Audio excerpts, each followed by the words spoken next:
So screen কি share হয়েছে? হয়নি না? রাফসান, স্ক্রিন শেয়ার হয়েছে? না ভাই, আমি তো হ্যাঁ ভাই, হয়েছে হয়েছে হয়েছে। হ্যাঁ, এখন আসছে। ওকে, ঠিক আছে।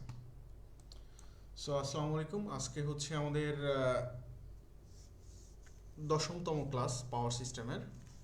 আজকে মূলত হচ্ছে আমরা বেশ কিছু টপিক পড়ব বা ডিসকাস করব।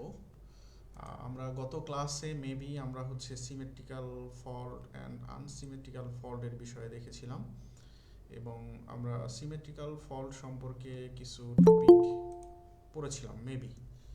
ইভেন আমরা দুইটা ম্যাথ প্র্যাকটিস করেছিলাম, আর একটা ম্যাথ প্র্যাকটিস করার কথা ছিল। আমাদের এক আপু বলেছিল যে ভাই একটু ওই ম্যাথটা একটু প্র্যাকটিস করায় দেন। সো আপু মেবি, জান্নাত আপু মেবি ক্লাসে নেই, উনি বলেছিল সেটা হচ্ছে এক্সাম্পল 17.3 নাম্বার ম্যাথটার কথা বলেছিল সিমেট্রিক্যাল ফল্টের। হ্যাঁ, সো আজকে আমরা মোর ডিটেলস আমরা হচ্ছে আনসিমেট্রিক্যাল ফলটা পড়বো। আমরা সিমেট্রিক্যাল ফলটা আমরা যদি আর একটা ম্যাথ প্র্যাকটিস করি, যেটা হচ্ছে 17.3 নাম্বার, তাহলে আমাদের সিমেট্রিক্যাল ফল্ট মোটামুটিভাবে কাভার হবে আর কি। হ্যাঁ, আর আরও দুইটা ম্যাথ করতে হবে, আমি দুইটা আজকে বলে দিব। একটা তো বলেই দিলাম 17.3, আর একটা করতে হবে 17.14 নাম্বার ম্যাথটা। ঠিক আছে, সো আজকে আমরা মূলত ভাই 17.13 করতে হবে না? না না, 17.13 করতে হবে না। আজকে মূলত হচ্ছে আমরা আনসিমেট্রিক্যাল ফল্ট দিয়ে শুরু করব। আনসিমেট্রিক্যাল ফল্ট দিয়ে শুরু করার পরে আমরা হচ্ছে সিমেট্রিক্যাল ফল্টের একটা ম্যাথ করব, যেটা 17.3 নাম্বার ম্যাথটা। আর যদি বলেন যে না ভাই দরকার নাই, এটা করে দাও, অ্যাসাইনমেন্ট আকারে দিয়ে দেন, আমি অ্যাসাইনমেন্ট আকারে দিয়ে দিব। হ্যাঁ, ওকে। আচ্ছা, সো আচ্ছা, আমি আরেকটা যে সাদমান, তুমি 17.13 কথা বলছিলে না?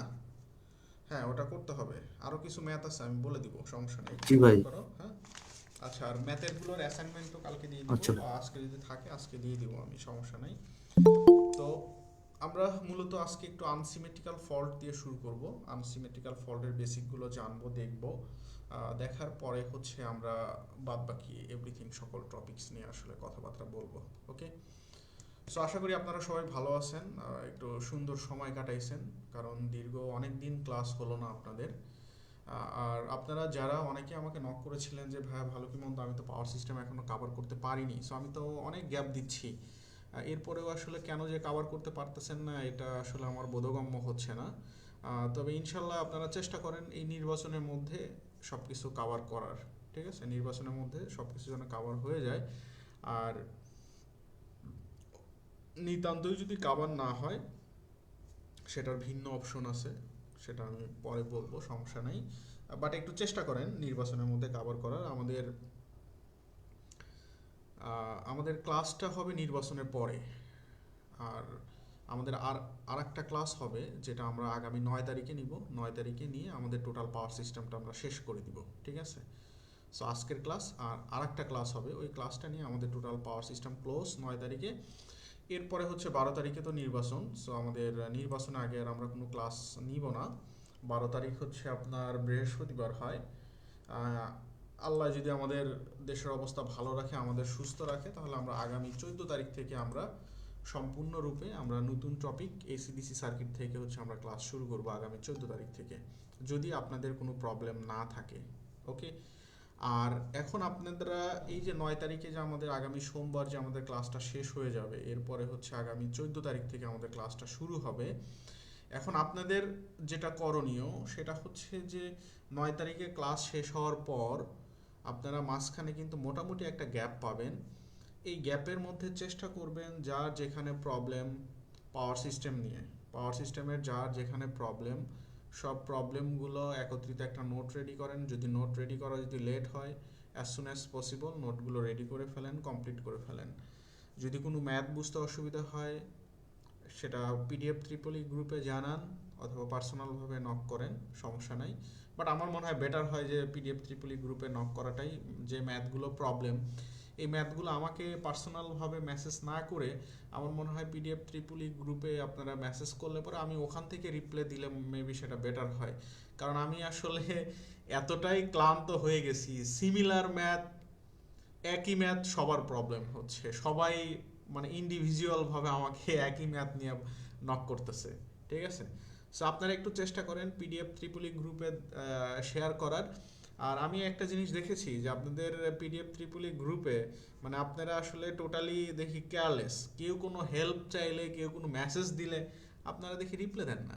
আপনারা মনে হয় অনেক ব্যস্ত থাকেন নিজের পার্সোনাল লাইফ নিয়ে, ঠিক আছে? বাট এতটাও বিজি থাকা উচিত না। যদি কেউ কোনো হেল্প চায় বা কোনো কিছু বুঝে চায়, একটু ট্রাই করবেন বুঝিয়ে দেওয়ার জন্য বা হেল্প করার জন্য, ঠিক আছে? সো হেল্পলেস হবেন না, হেল্পলেস হলে কিন্তু আপনারই সমস্যা। কারণ এই পড়াগুলো ওরা তো ম্যাথমেটিক্যাল প্রবলেম নিয়েই আপনাদেরকে নক করে বা নক করবে।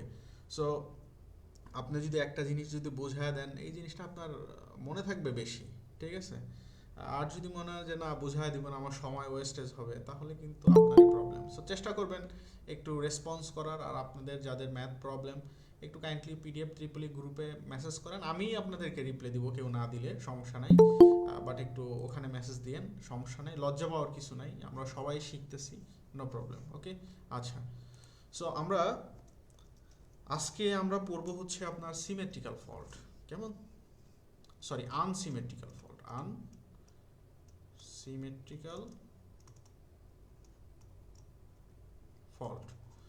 সো আমরা সিমেট্রিক্যাল ফল্ট পড়েছিলাম যে সিমেট্রিক্যাল ফল্ট হচ্ছে আমাদের পাওয়ার সিস্টেমে যত ধরনের ফল্ট হয় এর কত পার্সেন্ট আনসিমেট্রিক্যাল ফল্ট হয়? 5 থেকে 5 থেকে 10%। 10%, আর আনসিমেট্রিক্যাল ফল্টটা কত পার্সেন্ট হয়? 90 থেকে 95। 90 থেকে 95% আনসিমেট্রিক্যাল ফল্ট হয়। সো এই যে জান্নাত আপু জয়েন করছে। সো আপু বলেন তো, আপনি তো 17.3 নম্বর ম্যাথ সলিউশন করে দিতে বলছিলেন, তাই না? জি ভাইয়া। আচ্ছা, দিব না, সমস্যা নাই। এখন আপনি একটু কাইন্ডলি আমাকে বলেন সিমেট্রিক্যাল ফল্ট কিভাবে সংগঠিত হয় আর আনসিমেট্রিক্যাল ফল্টটা কিভাবে সংগঠিত হয়? না ভাই আমি বলতাম না, বলতাম। আচ্ছা, কে বলতে পারবে? ভাই আমি বলবো। হ্যাঁ হ্যাঁ, শিওর। আচ্ছা, আনসিমেট্রিক্যাল ফল্ট হচ্ছে যখন গ্রাউন্ডের সাপেক্ষে যে কোনো ফেজ হতে পারে, সেটা একটা ফেজ, এরপর 2 ফেজ, তারপর 3 ফেজ, যখন এরকম ভাবে হয় তখন হচ্ছে সেটাকে আমরা আনসিমেট্রিক্যাল বলি আর কি। হুম আর যখন আমার 3টা ফেজ একত্রে গ্রাউন্ডের সাথে হয় বা শুধু 3টা ফেজ একত্রে হয়, সেটাকে বলা হচ্ছে সিমেট্রিক্যাল, যেটা সচরাচর খুব কম হয়ে থাকে আর কি। হুম হুম, ওকে। মানে এই তো স্যার, মানে হ্যাঁ হ্যাঁ, 3 ফেজ যখন একত্রে, 3 ফেজ যখন একত্রে থাকবে 3 ফেজ লাইনে, সেটা হচ্ছে স্যার সিমেট্রিক্যাল। হুম সেটা গ্রাউন্ডের সাথে হতে পারে অথবা হচ্ছে শুধু 3টা ফেজের মধ্যে হতে পারে। হুম আর আনসিমেট্রিক্যাল হচ্ছে অনেকগুলো হয়, যেমন line to line, line to line to ground, যেমন line to line to line ground, অনেক রকম হতে পারে। প্রায় 6 পদের, এরকম 5-6 পদের হয়। ওকে, ঠিক আছে, ওকে, ধন্যবাদ। আচ্ছা, সো আমি এখানে আনসিমেট্রিক্যাল ফল্ট আঁকালাম এবং আনসিমেট্রিক্যাল ফল্টের এখানে হচ্ছে আমরা 3টা টপিকের নাম দিলাম। আমরা সিকোয়েন্স নেটওয়ার্কের 3টা নাম দিলাম, একটা পজিটিভ সিকোয়েন্স, নেগেটিভ সিকোয়েন্স এবং জিরো সিকোয়েন্স। ওকে, সো আমরা সিমেট্রিক্যাল ফল্ট যখন করেছিলাম আমরা একটা কথা বলেছিলাম যে যদি কোনো ম্যাথে উল্লেখ না থাকে যে এটা সিমেট্রিক্যাল ফল্ট না আনসিমেট্রিক্যাল ফল্ট, যদি লেখা থাকে শুধু ফল্ট ক্যালকুলেশন করো, তাহলে আমরা বলেছিলাম যে আমরা হচ্ছে সেটাকে সিমেট্রিক্যাল ফল্ট ধরে আমরা ক্যালকুলেশন করব। ওকে, সো দেখেন আমরা আনসিমেট্রিক্যাল ফল্ট ক্যালকুলেশন করতে গেলে আমাদের 3টা জিনিস জানা জরুরি, কারণ এই 3টা জিনিস আমাদের আনসিমেট্রিক্যাল ফল্টে এই 3টা জিনিসই আমাদের ঘুরপাক খাবে, ঠিক আছে?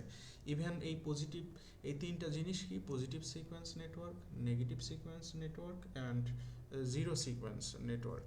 ওকে, এই 3টা জিনিস আমাদের দরকার। সো আপনারা একটু মনোযোগ দেন, আপনাদেরকে বুঝতে হবে পজিটিভ সিকোয়েন্স নেটওয়ার্কটা কি, নেগেটিভ সিকোয়েন্স নেটওয়ার্কটা কি এবং জিরো সিকোয়েন্স নেটওয়ার্কটা কি, এটা আপনাদেরকে ইউ হ্যাভ টু আন্ডারস্ট্যান্ড। তো এখন দেখেন, আমি এখানে আপনারা যত 3 ফেজের নাম শুনছেন, 3 ফেজ, ঠিক আছে? 3টা ফেজ থাকে, 3টা ফেজের আমরা যদি সিকোয়েন্স অনুযায়ী যদি আগাই, তাহলে আমরা বলি যে আর ওয়াই বি, তাই না? R phase, Y phase, B phase. নাকি আমরা এটা বলি যে আর বি ওয়াই, এটা বলি? এটা তো না। বলি না, না আমরা ভাইয়া। বলি কি RYB, বা এটাকে আমরা আরেকটা নাম দেই, কি যেন নাম দেই, ইউ BW। ভি ডাব্লিউ নাকি, ওকে, এরকম আমরা নামকরণ করি সিকোয়েন্স অনুযায়ী। তাহলে সিকোয়েন্স অনুযায়ী কি নামকরণ করি, RYB। ওকে, তো দেখেন যেটা পজিটিভ সিকোয়েন্স নেটওয়ার্ক, এখানে আমি তিনটা ফেজ ড্র করেছি, এখানে তিনটা ফেজ ড্র করেছি।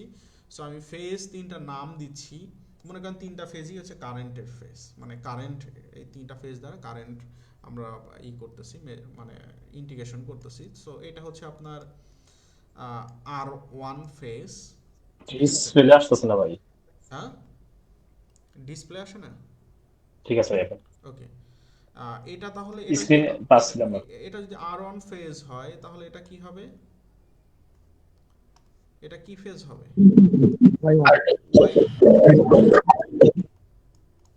Y1 হবে, এবং এটা কি হবে,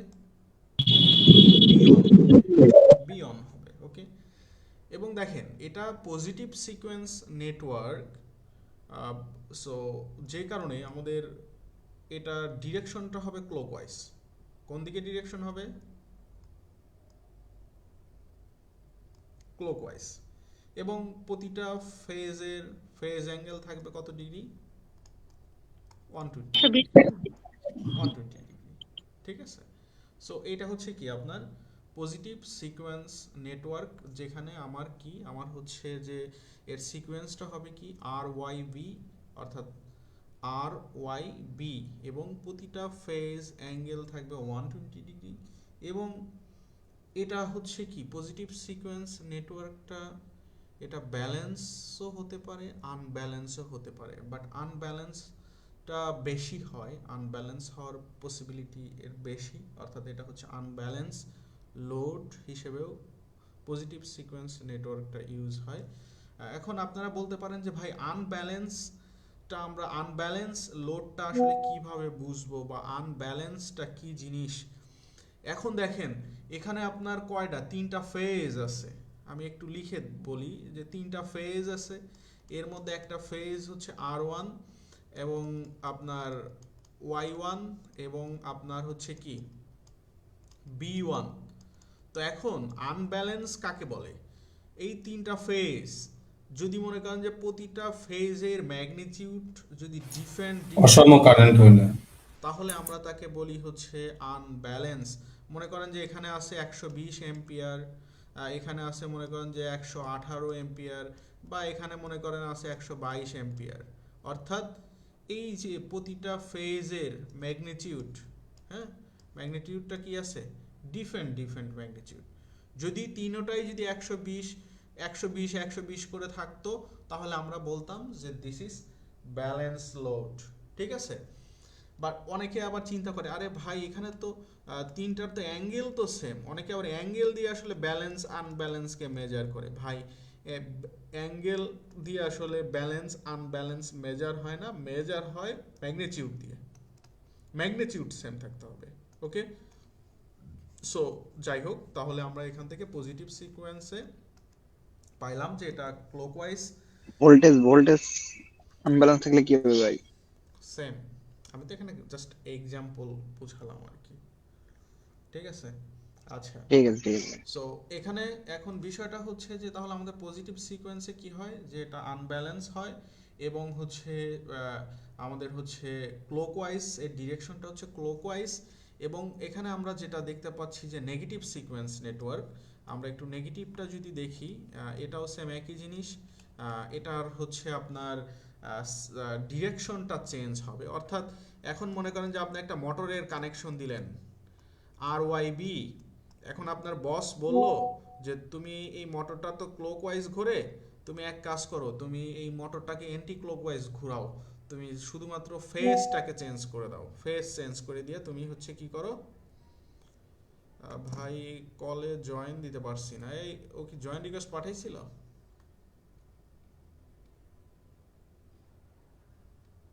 রাতুল?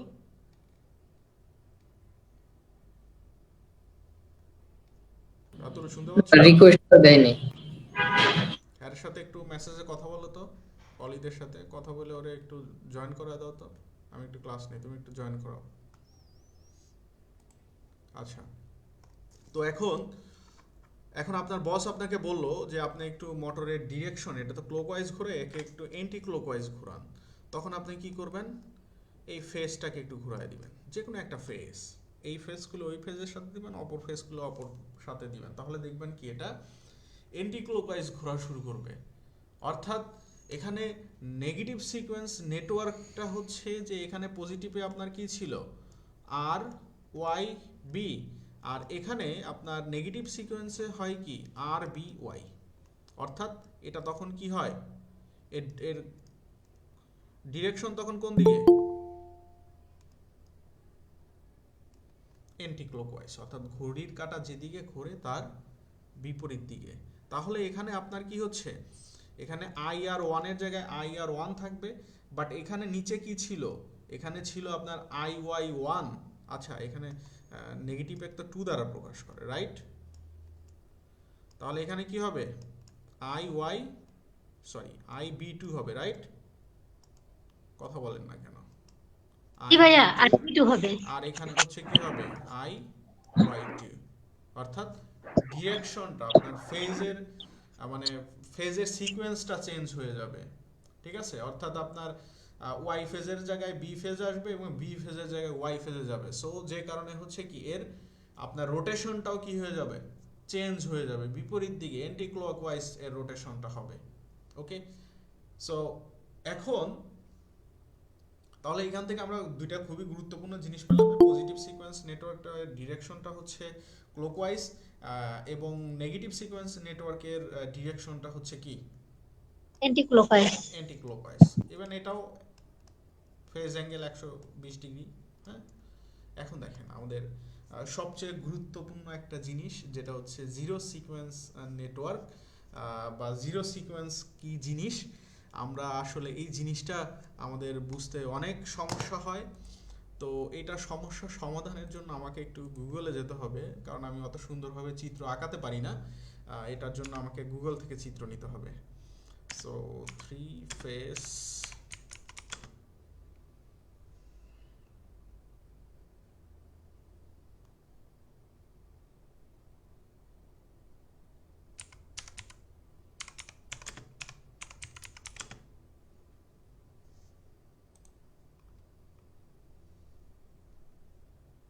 আমার মনে হয় পেয়ে গেছি। ওকে, আমি 3টা চিত্র নিব, এই চিত্রই নিই, কারণ আসলে আমি চিত্র ছাড়া আপনাদেরকে সেরকমভাবে বোঝাতে পারবো না, কারণ এগুলো মুখে বলে আসলে বোঝানো ইম্পসিবল হয়ে যায়। হ্যাঁ, সো দেখেন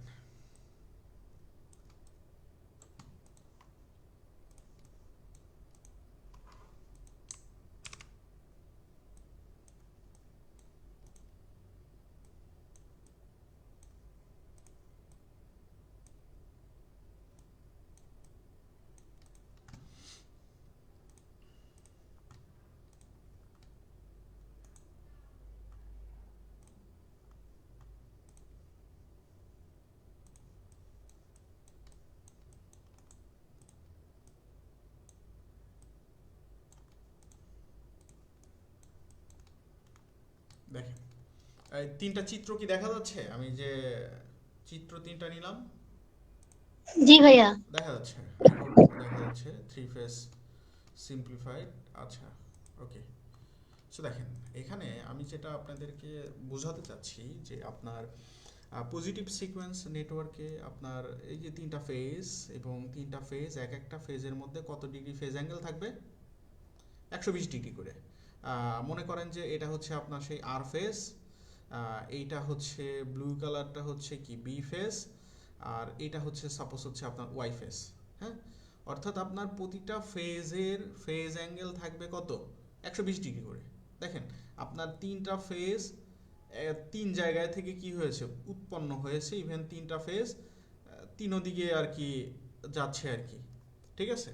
সো আপনার এখানে যেটা নেগেটিভ সিকোয়েন্স নেটওয়ার্ক, এখানেও সেম একই জিনিস, অর্থাৎ 3টা ফেজ 3 জায়গা থেকে উৎপন্ন হবে। হ্যাঁ, আর যেটা জিরো সিকোয়েন্স, তো তো তাহলে পজিটিভ সিকোয়েন্সের প্রতিটা ফেজের ফেজ ডিফারেন্স মানে ফেজ অ্যাঙ্গেল থাকে 120 ডিগ্রি করে, এবং নেগেটিভ সিকোয়েন্সেও কত 120 ডিগ্রি করে থাকতেছে। বাট যেটা জিরো সিকোয়েন্স নেটওয়ার্ক, এর আসলে কোনো তিনটা ফেজের মধ্যে কোনো ফেজ অ্যাঙ্গেল নেই, তিনটা ফেজ একই সাথে চলে। মনে করেন এখানেই আর ফেজ আছে, ওয়াই ফেজ আছে এবং বি ফেজ আছে। সো যে কারণে এখানে এই সিঙ্গেল এই একটা ডায়াগ্রামটা নিলাম এই জিরো সিকোয়েন্সটা বোঝানোর জন্য, যে তিনটা ফেজ জাস্ট একই সাথে চলে, একই সাথে চলবে। ঠিক আছে, তিনটা ফেজের মধ্যে কোনো ধরনের কোনো ফেজ অ্যাঙ্গেল থাকে না। সো যে কারণে একে হচ্ছে আমরা বলি হচ্ছে কি আপনার জিরো সিকোয়েন্স নেটওয়ার্ক। ঠিক আছে, সো মনে করেন যে এখানে যদি আমি একটা বৃত্ত আঁকাই, তো বৃত্ত আঁকানোর ফলে এখানে কি আমাকে তিনটা ফেজ আঁকাতে হয়, তিনটা ফেজ আঁকাতে হয়। এই হচ্ছে তিনটা ফেজ, মনে করেন যে R phase, Y phase, B phase, তিনটা ফেজ তিন দিকে তিন দিকে আছে আপনার পজিটিভ আর নেগেটিভ সিকোয়েন্সের ক্ষেত্রে। বাট যদি আমি জিরো সিকোয়েন্সের কথা বলি, আর এটা আপনার পজিটিভ বা নেগেটিভ সিকোয়েন্সের জন্য তিনটা ফেজ কি আপনার এরকমভাবে ঘুরতে থাকবে। যদি সেটা পজিটিভ হয় তাহলে পজিটিভ ডিরেকশন বরাবর এরকমভাবে ঘুরতে থাকবে, আর যদি নেগেটিভ হয় তাহলে অ্যান্টি ক্লকওয়াইজ ঘুরবে। আর দেখেন এইটা যদি জিরো সিকোয়েন্স হয় তাহলে কি হবে, তিনটা ফেজ এই একই জায়গায় থাকবে, একই বরাবর থাকবে। মনে করেন যে এটা হচ্ছে VA equals to VB equals to VC, অর্থাৎ তিনটা ফেজের কথা আমি বলতেছি। R phase, Y phase, B phase, তিনটা ফেজ একই ডিরেকশন বরাবর থাকবে, ইভেন তিনটা একই টাইমে একই সাথে ঘুরবে, একই সাথে আপনার ক্লকওয়াইজ আপনার কি এটা রোটেশন হতে থাকবে। আশা করি আপনারা মোটামুটিভাবে বুঝতে পেরেছেন যে আসলে পজিটিভ, নেগেটিভ এবং জিরো ভাইয়া সিকোয়েন্সের মধ্যে পার্থক্যটা কি। জি ভাই। ভাই এই কন্ডিশনটা হবে কখন? এই কন্ডিশনটা হবে কখন, এই যে যদি আমার ফেজ অ্যাঙ্গেল যদি তিনটার যদি জিরো হয় তাহলে সেক্ষেত্রে আপনার জিরো হবে।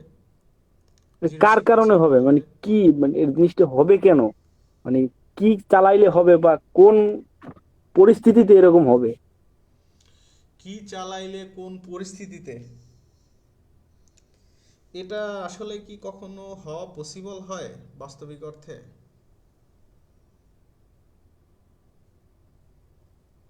হুম, কি মনে হয় তাহলে আপনাদের? 3 ফেজ লাগবে কি এতে?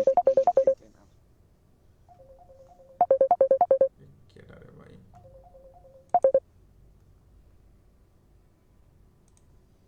রাফসান ভাইয়া তুমি যে কোশ্চেনটা করছো একটু বুঝে শুনে করছো? আচ্ছা ঠিক আছে, দেখি আমরা। তো তাহলে এখানে আমরা পজিটিভ, নেগেটিভ এবং জিরো সিকোয়েন্স যেটা বললাম, এটা তো মোটামুটিভাবে আমরা বুঝতে পারছি বা অ্যাজাম্পশন করতে পারছি যে আসলে পজিটিভটা কি, নেগেটিভ কি, জিরো সিকোয়েন্সটা কি। এটা কি বুঝতে পেরেছি না এটা বুঝি নাই? হ্যাঁ, হ্যাঁ বুঝছি ভাই। ওকে। সো এখন দেখেন আপনার জিরো সিকোয়েন্সের হচ্ছে আপনার হচ্ছে এটা একটা ব্যালেন্স লোড, অর্থাৎ প্রতিটা ফেজের ম্যাগনিটিউডটা সেম থাকে, প্রতিটা ফেজের ম্যাগনিটিউডটা কি থাকে, সেম থাকে। ঠিক আছে, সো এখন এগুলো একটু কেটে দেই।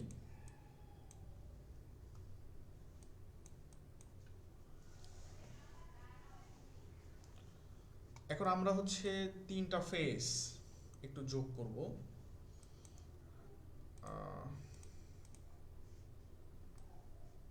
জিরো সিকোয়েন্সটা একটু ড্র করি, এরকম একটু ড্র করি। এর হচ্ছে এটা সাপোজ আপনার আর ফেজ, এটা হচ্ছে, এটাকে তো নট দ্বারা প্রকাশ করে, রাইট? এটা হচ্ছে আপনার কি ওয়াই ফেজ, ওয়াই নট। এটা হচ্ছে কি, তাহলে কি হবে, বি নট হবে, রাইট? ওকে। সো এখন দেখেন আমরা টোটাল হচ্ছে আমরা কি বের করব, আপনার টোটাল কারেন্ট বের করব, আর ফেজে টোটাল কারেন্ট বের করব, এগুলো কেটে দেই, এগুলো আর দরকার নাই। অর্থাৎ আমরা যে তিনটা নেটওয়ার্ক যে আঁকালাম, তিনটা যে নেটওয়ার্ক নিলাম, পজিটিভ, নেগেটিভ, জিরো। সো এর হচ্ছে এই আর, এর হচ্ছে এই আর এবং এর হচ্ছে এই আর, তিনটা আর ফেজ হচ্ছে আমরা যোগ করব। সো সেক্ষেত্রে আমরা লিখলাম কি আই আর।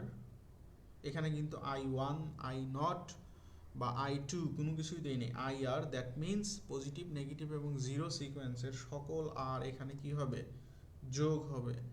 অর্থাৎ আমরা যোগ করতেছি পজিটিভ, আমরা যোগ করতেছি কি নেগেটিভ সিকোয়েন্স, আমরা যোগ করতেছি কি জিরো সিকোয়েন্স।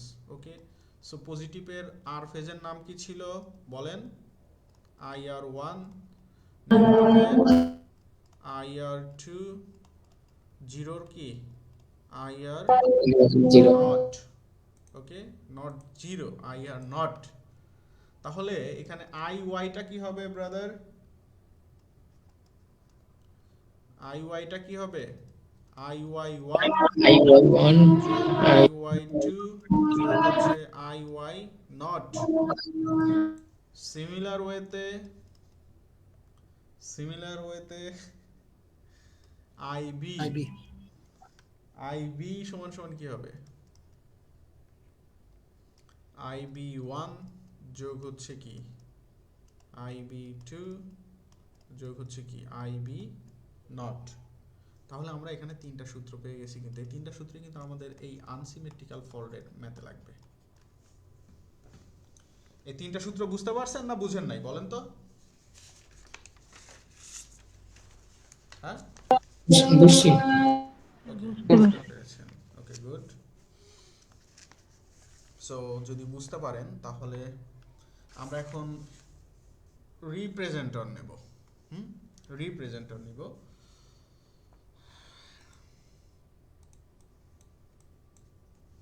যাকে আমরা বলি অপারেটর।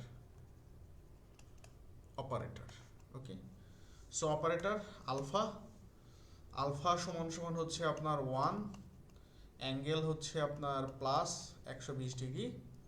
এটা হচ্ছে আলফার মান, operator, operator alpha, alpha that is হচ্ছে 1, অ্যাঙ্গেল হচ্ছে 120 ডিগ্রি, অর্থাৎ এর অ্যামপ্লিটিউড হচ্ছে 1 এবং এর অ্যাঙ্গেল হচ্ছে পজিটিভ 120 ডিগ্রি, এবং যেটা আলফা স্কোয়ার এটা হচ্ছে আপনার 1, অ্যামপ্লিটিউড 1 এবং এর অ্যাঙ্গেল হচ্ছে -120 ডিগ্রি। ঠিক আছে, এটা হচ্ছে অপারেটরের ভ্যালু। অপারেটরের ভ্যালু আমরা ধরে নিলাম। সো এখন আমরা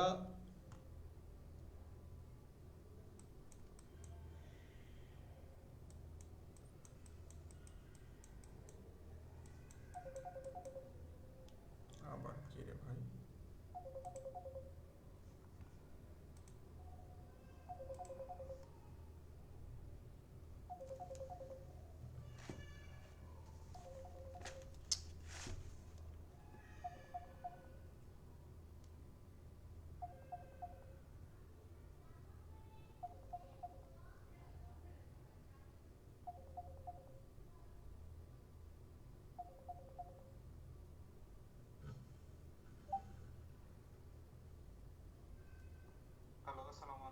হ্যাঁ ওয়ালাইকুম আসসালাম ভাই, কে ভাই?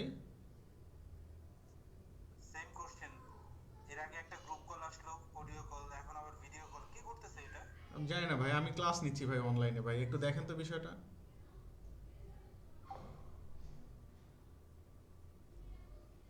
আরে ভাই কে যেন গ্রুপ গ্রুপ খুলে গ্রুপে গ্রুপ কল দেওয়া শুরু করে দিছে,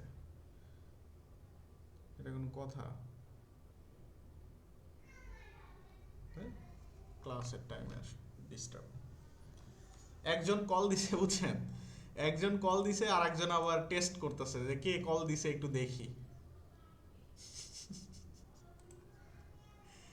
আচ্ছা, সো ভাই দেখো, সো এটা আমাদের 3 ফেজ সিস্টেম। আমরা হচ্ছে এখানে এটাকে কি যেন বলে, আমরা একটু ম্যাট্রিক্স করি। হ্যাঁ,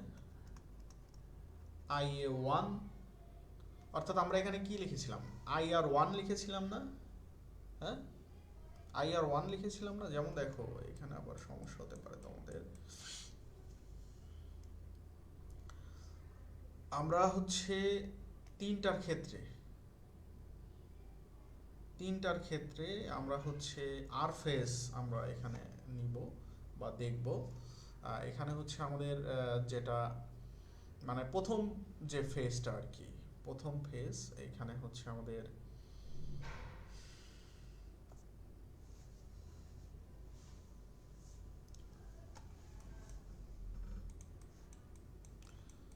IA1 এবং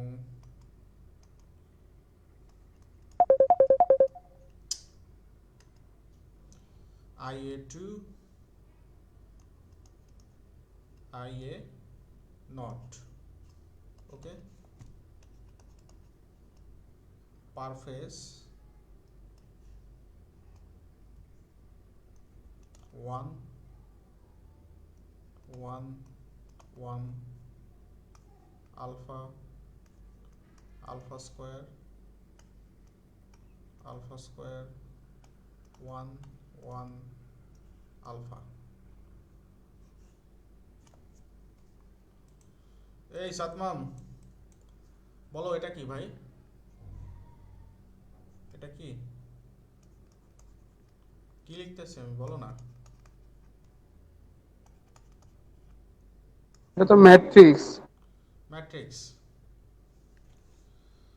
সো ম্যাট্রিক্স আকারে কি আমি সাজায় নিলাম নাকি?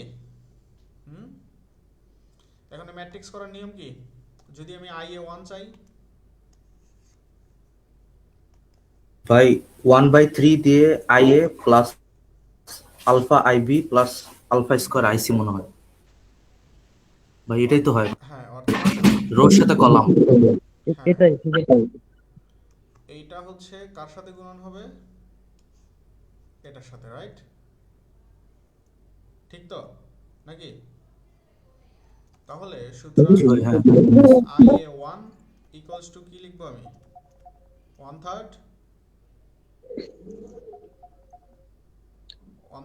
আইএ এই যে আপনার এটা দিয়ে এটা গুণ করেন, IA1 দ্বারা 1 এর সাথে গুণ করেন, অর্থাৎ এইটা এটার সাথে গুণ করেন IA, এরপর হচ্ছে কি আপনার এই IB কোনটার সাথে গুণ হবে? আলফা আলফার সাথে গুণ হবে, যোগ আলফা IB, এরপর IC আলফা স্কয়ারের সাথে গুণ হবে, তাহলে আলফা স্কয়ার IC। ওকে, সেম একই ভাবে আমরা হচ্ছে IA2 টা বের করব। IA2 তাহলে কি 1/3 IA2, এই যে এর মানে 2 নাম্বার, এটা হচ্ছে কি আমার হচ্ছে কি এই 2 নাম্বার কলামের সাথে তখন রোর সাথে গুণ হবে, রাইট? ঠিক বলছি তো নাকি? জি ভাইয়া। তাহলে IA যোগ হচ্ছে কি আলফা স্কয়ার IB যোগ হচ্ছে কি আলফা IC। এখন হচ্ছে 3 নাম্বার কলাম I নট এই IC টা এখন গুণ করব, তাহলে 1/3 এই 1 এর সাথে IA IB IC যোগ করলে কি হয়? এটাই হয় নাকি? হ্যাঁ, এটাই তো হচ্ছে, ঠিক কি না? হয়েছে? জি ভাই ঠিক আছে। ওকে, এটাই হলো। সো এখন তাহলে আমরা এখান থেকে মোটামুটি ভাবে আমরা সূত্র পাইলাম হচ্ছে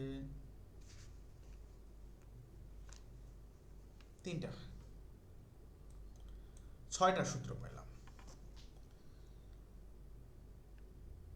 এখানে 3টা সূত্র পাইছি এবং এখানে 3টা সূত্র পাইলাম। এখন এই সূত্র আর এই সূত্রের মধ্যে পার্থক্য কি? দুটো সেম জিনিস। This is line to line current, this is line to line current, and this is phase current. ঠিক আছে, এটা হচ্ছে ফেজ কারেন্ট, এগুলো হচ্ছে সব ফেজ কারেন্ট। যদি আপনাকে ফেজ কারেন্ট ক্যালকুলেট করতে বলে তাহলে আপনি এই ফর্মুলাটা ইউজ করবেন। ওকে, এই ফর্মুলাটা ইউজ করবেন। ওকে, এই ফর্মুলাটা ইউজ করবেন। এখন আপনি এখানে আমি যে এই ফর্মুলাটা ইউজ করতে বলছি, এখানে আপনি চাইলে এখানে আমি IA নট লিখছি না, এখন আপনার সুবিধার্থে আপনি এখানে লিখলেন আই এ নট, আপনি এখানে আই এ 1 লেখেন নাই, আপনি ওখানে লিখেছিলেন কি বলেন না কেন, আই আর 1 লিখেছিলেন, তাই না? আই আর 1 লিখেছিলেন। আর আরেকটা লিখেছিলেন কি শুধু কি আই আর, অর্থাৎ তিনটা পজিটিভ নেগেটিভ জিরো সিকোয়েন্স, তিনটা ফেজের কি কারেন্টের যোগফল, যেটা কি ছিল আপনার লাইন টু লাইন। আর এইটা হচ্ছে per phase calculation, per phase calculation I R 1। অর্থাৎ আমি এখানে এই আই এ 1 এর পরিবর্তে আপনি চাইলে আই আর 1 লিখতে পারেন এবং সেটা 1/3 যেহেতু পার ফেজ। এবং এখানে আই এর পরিবর্তে কি লিখবেন আপনি, আই আর লিখবেন, যোগ আলফা আইবির পরিবর্তে কি লিখবেন, আই ওয়াই, IY যোগ আলফা স্কয়ার আইসির পরিবর্তে আপনি কি লিখতে পারেন, IB বলো তো। সো আপনি চাইলে এটাকে এভাবেও ডেফিনেশন করতে পারেন। আমি তো শুধুমাত্র একটা দেখাই দিলাম যাতে আপনাদের কনফিউজিং না হয়। তাহলে প্রথমটা হচ্ছে যে টোটাল, প্রথমটা ছিল কি, প্রথমটা দেখেন একটু খেয়াল করেন, প্রথম যে আমরা যে সূত্রটা শিখলাম, প্রথম সূত্র হচ্ছে যে আই আর, অর্থাৎ তিনটারই আর ফেজের যোগফল, পজিটিভ নেগেটিভ জিরো সিকোয়েন্স। আর নিচে যে সূত্রটা লিখলাম সেটা আই আর 1, শুধুমাত্র পজিটিভ, শুধুমাত্র কি পজিটিভ আর ফেজের কারেন্ট। ক্লিয়ার না বুঝেন নাই এখনো? ক্লিয়ার। ওকে, তাহলে এখানে আপনি আই আর 1 পাইলেন, এরপর আই আর 2 পাইলেন, আই আর নট পাইলেন, তাই তো? এখন এটা তো গেল আর ফেজের নিয়ে কারবার।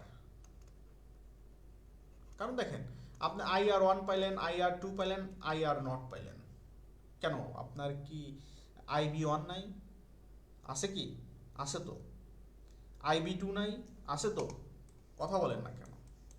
এই যে আপনি তো শুধুমাত্র আই আর 1 তো সিঙ্গেল সিঙ্গেল ভাবে বের করা শিখলেন।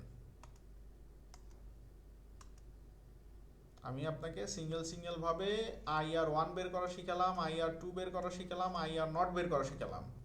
আপনাকে কি সিঙ্গেল ভাবে আইবি 1 বের করতে হবে না? আইবি 2 বের করা শিখতে হবে না?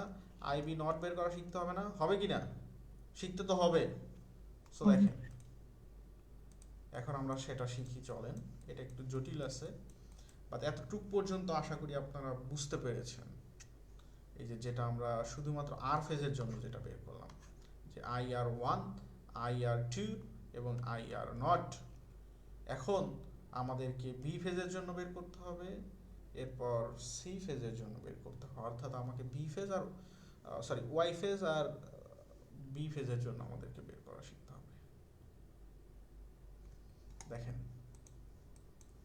এখানে জাস্ট আমি যেটা করেছি, যে এখানে আই এ লিখছি না, এই এটা হচ্ছে আপনার আর ফেজ, আর বি লিখছি না, বিটা হচ্ছে ছোট হাতের বি, এটা ওয়াই ফেজ, আর সি লিখছি না, এই সিটা হচ্ছে বি ফেজ। অর্থাৎ এটা এ, এটা বি, এটা সি। ওকে, সো এইভাবে আমি রিপ্রেজেন্ট করছি। তো সেই জন্য বারবার বলতেছি যে বি ফেজ বের করতে হবে। আপনাকে তো এখানে আর ফেজ বের করা শিখালাম, আপনাকে বি ফেজ বের করা শিখতে হবে, ছোট হাতের বি, দ্যাট মিনস হচ্ছে ওয়াই ফেজ। এরপর আপনাকে সি ফেজ বের করা শিখতে হবে, দ্যাট মিনস বি ফেজ আপনাকে বের করা শিখতে হবে। ওকে, সো এখন সেটার জন্য আমাদেরকে যেটা করতে হবে,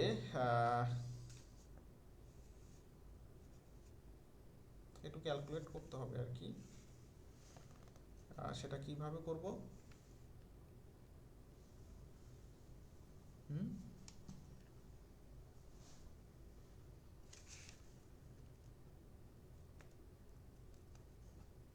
এই কার কোনো idea? IB 1, IB 2, IB naught, এগুলো কিভাবে বের করব আমরা? বাস যে মানটা দেওয়া থাকে ওটাকে রেফারেন্স ধরে পজিটিভ বা নেগেটিভ দিয়ে গেলে তো হবে, কিন্তু ক্লকওয়াইজ পজিটিভ নেগেটিভ। বুঝি নাই ভাইয়া। বলছিলাম যে যে মানটা দেওয়া থাকবে বা যে ফেজ দেওয়া থাকবে ওটাকে ক্লকওয়াইজ বা অ্যান্টি ক্লকওয়াইজ নিলে তো হয়ে যায়। ক্লকওয়াইজ বা অ্যান্টি ক্লকওয়াইজ নিলে পরেই হয়ে যায়। অ্যাঙ্গেল ডিফারেন্স করে। অ্যাঙ্গেল ডিফারেন্স করে, হ্যাঁ সেটাও হয়। এই তো ক্লকওয়াইজ অ্যান্টি ক্লকওয়াইজ কিন্তু অ্যাঙ্গেল ডিফারেন্সের মধ্যে চলে আসে। আর কোন উপায়? আচ্ছা, আমার ভাই যেটা বলতেছিল, আমি তো ওখানে অপারেটর নিয়েছি, রাইট? যেমন হচ্ছে আপনার বি ফেস, বি ফেজে কি হবে? IB1 alpha square IA1 IB2 equals to কি হবে? Alpha IA2। জাস্ট অ্যাঙ্গেলটা চেঞ্জ করতেছি আমি, IB0 IA0। এরপর হচ্ছে কি সি ফেজ, সি ফেজ মানে কি, সরি সি না, ওয়াই ফেজ, হ্যাঁ ওয়াই ফেজ। সো ওয়াই ফেজে কি হবে? IY1 আলফা, আগে ওয়ানটা আই আলফা চলে আসবে। হ্যাঁ এরপর কি IY2 আলফা স্কয়ার IA2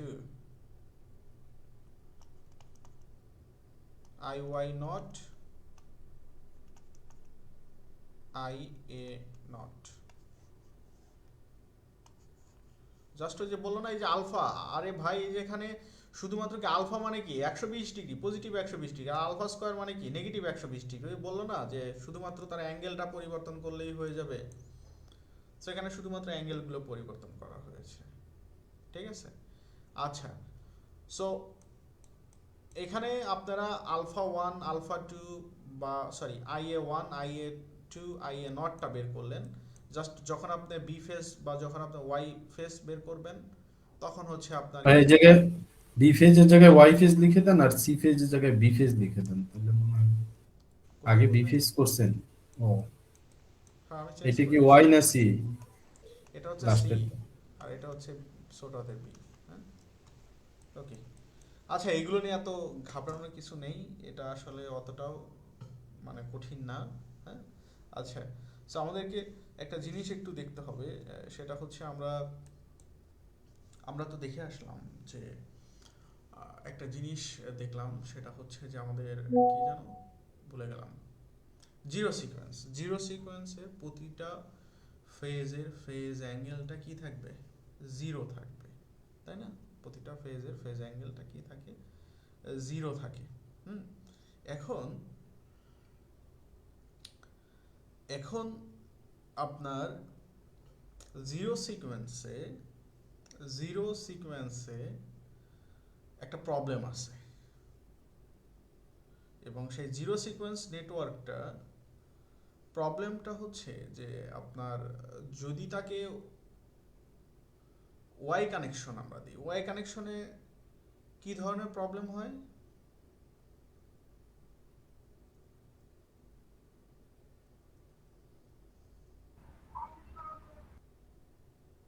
বলতে পারবেন? পারবেন না। দেখেন, আমাদের জিরো সিকোয়েন্সে যে থার্ড হারমোনিক্স নামে যে অংশটা আছে, এটা আসলে জিরো সিকোয়েন্সে ক্যান্সেল হয় না। এখন আপনারা অনেকেই হয়তো বুঝতে অসুবিধা হয়, ভাই হারমোনিক্সটা কি, থার্ড হারমোনিক্স, ফিফথ হারমোনিক্স। মনে করেন যে আমি এখানে একটা সাইন ওয়েভ ড্র করলাম, ঠিক আছে? এটা মনে করেন যে নর্মাল একটা ওয়ে, যে আপনি একটা সিস্টেম চালাচ্ছেন, আপনার বাসা বাড়ির ভোল্টেজ কত? 220। আপনার 220 কি এটা একটা কি নর্মাল একটা ওয়েভ শেপ, এটা চলমান। এখন কোনো কারণে যদি এটা প্রবলেম ক্রিয়েট করে, অর্থাৎ মনে করেন যে সাব স্টেশনে আগুন লাগছে বা কোনো একটা ফল্ট অকার্ড হয়েছে, তখন যার বাসা বাড়িতে আইপিএস আছে, যারা আইপিএস ইউজ করেন দেখবেন অনেক সময় আইপিএস অ্যালার্ম দিতে থাকে। তো এখানে যারা যারা ক্লাস করতেছেন কার বাসায় আইপিএস আছে? হ্যাঁ, আছে কারো বাসায়? সো দেখেন, এখন এই যে নর্মাল যে ওয়েব শেপ, এখন এই নর্মাল ওয়েব শেপের ভিতর থেকে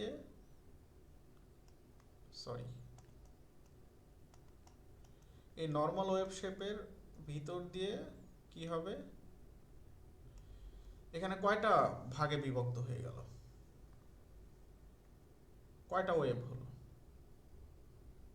কয়টা অংশ হলো ওয়েবের? ছোট ওয়েবটা কি হবে? একটা, দুইটা, তিনটা। So this is called third harmonics. যদি এখানে 5টা ওয়েভ হতো তাহলে আমরা বলতাম কি? Fifth harmonics. 10th harmonics, 7th harmonics সব একই জিনিস। আপনার নর্মাল যে ওয়েভটা থাকবে সেই ওয়েভের সেইটার যে কয়টা ভাগ হয়, সেই নর্মাল ওয়েভ করতে যতটুকু সময় লাগবে, দেখেন এখানে মনে করেন যে সাপোজ সময় লাগছে 2 সেকেন্ড, এই 2 সেকেন্ডের মধ্যে দেখেন 3টা ওয়েভ হয়ে গেছে। তার মানে কি? This is abnormalities. অর্থাৎ 2 সেকেন্ডের মধ্যে এখানে কি সে 3টা ওয়েভ দিয়ে ফেলছে। তো এখন দেখবেন যে যখন ভোল্টেজ ফ্লাকচুয়েশন হয় তখন কি ভোল্টেজের কার্ভগুলো এরকম খিসিমিসি হয়ে যায়। নর্মাল ওয়েভ তো থাকে এরকম, তখন এরকম কার্ভ হয়ে যায়। শাকিল ভাই তো দেখছেন, মাঝে মাঝে দেখেন হয়তো বা, তাই না? কার্ভগুলো দেখেন না? সো এইগুলো হচ্ছে এই হারমোনিক্সের জন্য হয়।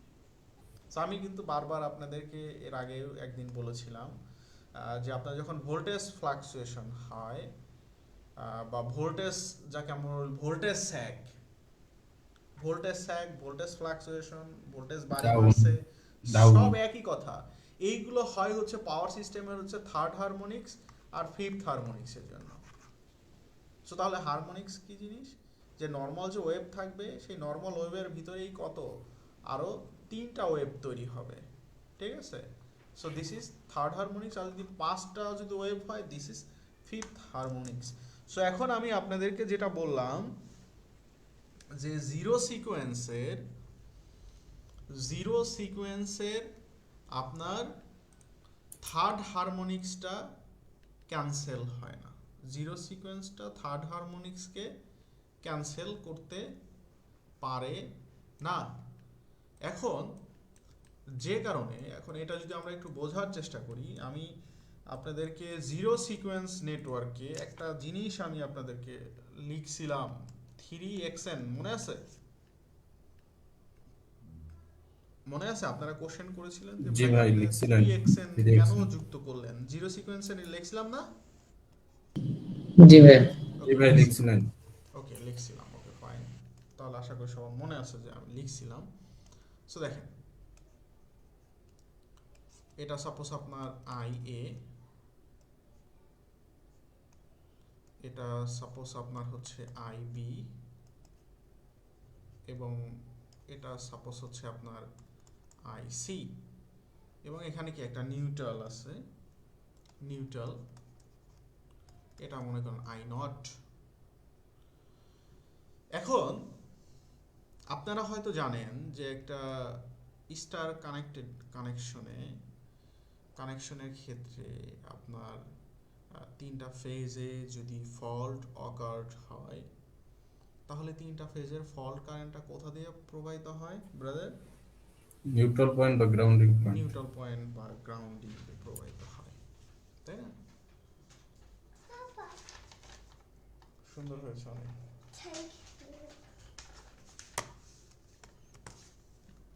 যাও, সুন্দর হয়েছে ড্রয়িং, যাও, আমি ক্লাস নিচ্ছি।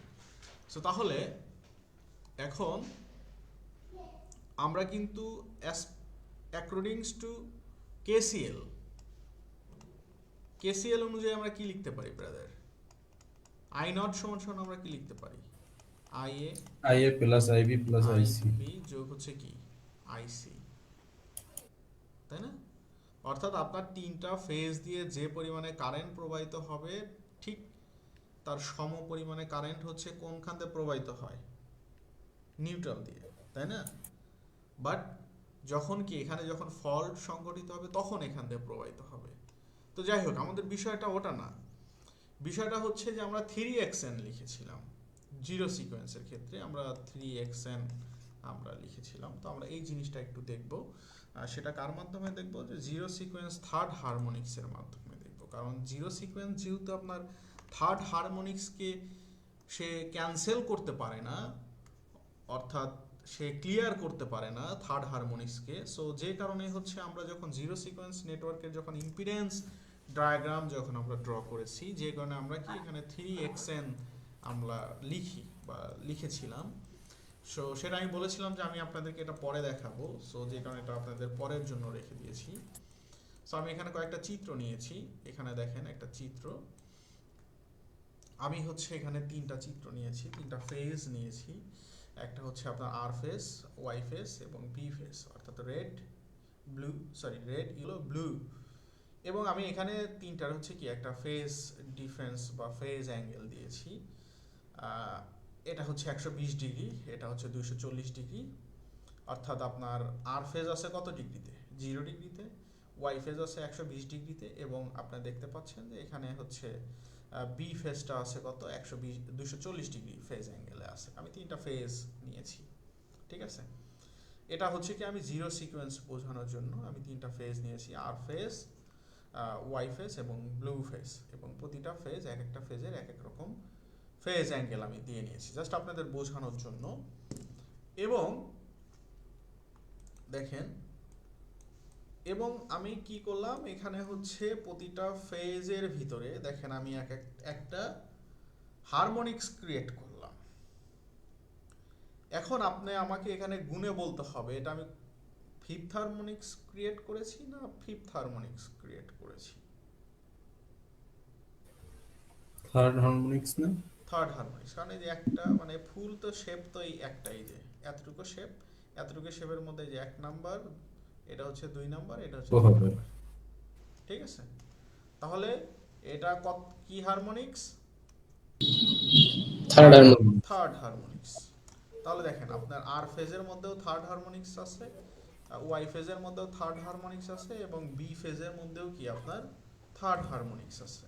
ওকে, এবং দেখেন আমি তিনটা ফেজকে একটা পয়েন্টে মার্কিং করলাম। ইভেন তিনটা পয়েন্টের মধ্যে কি এক একটা করে কি আছে? হারমোনিক্স আছে। দেখেন এখানেও একটা হারমোনিক্স ধরা পড়েছে, এখানেও একটা হারমোনিক্স ধরা পড়েছে, এখানেও একটা হারমোনিক্স ধরা পড়েছে। তিনটা ফেজে তিনটা হারমোনিক্স আমি এখানে ধরা পড়লো।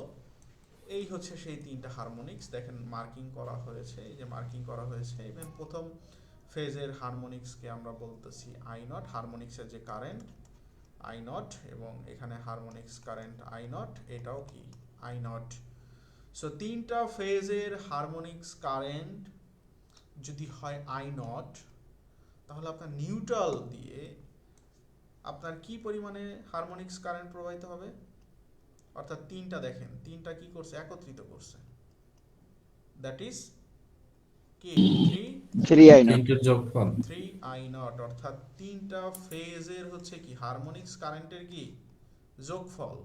This is 3i nought, or this is 3in, or this is 3xn. Clear? Okay, মানে এই জিনিসটা আসলে এখানে যদি আপনাদেরকে না শিখাই না দেখাই তাহলে ওইখানে গিয়ে আবার এই জিরো সিকোয়েন্সটা বোঝাতে হয়, তো সো যে কারণে এটার ওই অপশনটা এখানে রেখে দিই, ঠিক আছে? ওকে, সো আপাতত আমাদের ফর্মুলা দেখা শেষ। আমাদের হচ্ছে টোটাল ফর্মুলা হলো হচ্ছে কয়টা? 6টা ফর্মুলা, সবচেয়ে আমাদের মেইন ইম্পর্টেন্ট ফর্মুলা। এখন হচ্ছে আমরা একটু ম্যাথ করি, তো একটা ম্যাথ সলিউশন করি, করলে পরে আই হোপ আমরা একটু বুঝতে পারবো যে আসলে আমাদের ম্যাথগুলো কেমন থাকে বা কিভাবে কি করতে হয়। সো আমি আপাতত আনব্যালেন্স অর্থাৎ আনসিমেট্রিক্যাল ফল্টের একটা ম্যাথ করি, এরপর সিমেট্রিক্যাল ফল্টের একটা ম্যাথ করে দিতে চাইছি। ওটা করে দিয়ে আমি আপনার মতো মানে আজকের মতো আর কি আপনাদেরকে ছেড়ে দিব। আর আপনাদের জন্য যে হ্যান্ড নোটটা, থিওরিটিক্যাল যে হ্যান্ড নোটটা আমি রেডি করতেছি, ওটা স্টিল নাও এখন পর্যন্ত একটু রেডি করা হয়নি, একটু সমস্যায় ছিলাম, মানে সময় ছিল বাট একটু প্রবলেম ছিল আর কি। সো যে কারণে আসলে 17.13 একটু করে দেওয়া যাবে। সলিউশন দিয়ে দেবো না সাদমান, সলিউশন দিয়ে দেবো না, টেনশন নিও না, সলিউশন দেখলেই বুঝতে পারবে। হ্যাঁ আচ্ছা ভাই ওইটাতে ম্যাথমেটিক্যাল টার্ম থাকবে না? না না, এটা শুধুমাত্র থিওরিটিক্যালের জন্য, আর ম্যাথ যেগুলো করাচ্ছি এগুলো তো করাচ্ছি, নাকি এগুলোর মধ্যে ইম্পর্টেন্ট ম্যাথ বেছে দেব ফুল পাওয়ার সিস্টেমের? হ্যাঁ সেটাই তো ভালো হয় মনে হয়। তাহলে ভালো হ্যাঁ হয়। সেটাই দেন। ভালো না ভাই, এটা আপনাকে প্র্যাকটিস করে, আপনাকে দিয়ে আমি এখানে বই থেকে ম্যাথ করাচ্ছি, থিওরিটিক্যাল ম্যাথ করাচ্ছি, মানে রনি পারভেজ থেকে করাচ্ছি, এগুলো আপনাকে অ্যাজাম্পশন করে বোঝা শিখতে হবে, না হলে আর কত অন্যজনের উপর আর কত ডিপেন্ডেন্ট হয়ে থাকবেন। এখন এত বিস্তারিত পড়ে আপনাকে কোশ্চেন ব্যাংকগুলো অ্যানালাইসিস করতে হবে, অ্যানালাইসিস করে আপনাকেই বুঝতে হবে যে আসলে কোন ম্যাথগুলো আসতেছে, কোন ম্যাথগুলো আমার ইম্পর্টেন্ট, এগুলো আপনাদেরকে শিখতে হবে, না শিখলে সমস্যা, ঠিক আছে? আজীবন অন্যের উপর ডিপেন্ডেন্ট হয়ে থাকতে হবে। সো যাই হোক, সমস্যা নেই, আমি দেখি আমি বলে দিব না, ঠিক আছে? বাট যার আসলে প্রপারলি ভাবে পড়া হয় বা পড়া কমপ্লিট হয়, সে আশা করি অনেকটাই বুঝতে পারে, দুই একটা পরীক্ষা দিলেই বুঝতে পারে। হ্যাঁ, তো যাই হোক, এখানে ব্রাদার দেখেন আমরা যে সূত্রগুলো শিখেছিলাম, এখানে সেই সূত্রের কথাবার্তা বলছে, একটু জটিলভাবেই বলছে। সো চাইলে আপনি জটিলভাবেও আর কি দেখতে পারেন, বা আমি যেভাবে দেখাইছি সেভাবেও আপনি মনে রাখতে পারেন, নো প্রবলেম। সো আমরা ম্যাথ দেখি। এই হচ্ছে আমাদের ম্যাথ, আমাদের ম্যাথ হচ্ছে এটা।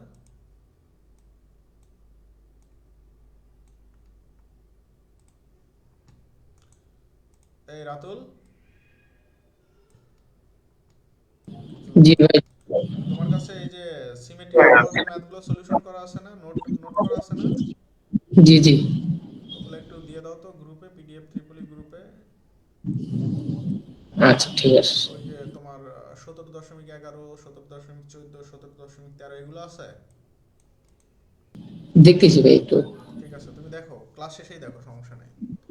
থাকলে দরকার আমাকে পিডিএফ করে দিয়ে দিও, আমি একদম ডাইরেক্ট গ্রুপে দিয়ে দেবো না। আর আমার কাছে আছে কিনা দেখতে হবে, মেবি আছে, সমস্যা নাই। আচ্ছা, সো এখানে বলছে কি, এ 3 phase 4 wire, brother 3 phase 4 wire, the current in RYB lines under abnormal condition of following load are as under. So এখানে R phase, Y phase, B phase, এটা কি অ্যাবনর্মাল কন্ডিশনে আছে? হ্যাঁ অবশ্যই অ্যাবনর্মাল কন্ডিশনে আছে। আর ফেজে যাচ্ছে 100 এম্পিয়ার, ওয়াই ফেজে যাচ্ছে 50 এম্পিয়ার, বি ফেজে যাচ্ছে কত এম্পিয়ার? 30 এম্পিয়ার। তাহলে কি এটা অ্যাবনর্মাল কন্ডিশন না ব্রাদার? কি মনে হয়? জি ভাইয়া। Abnormal condition. আপনাকে বলছে positive, negative, zero sequence current in R line.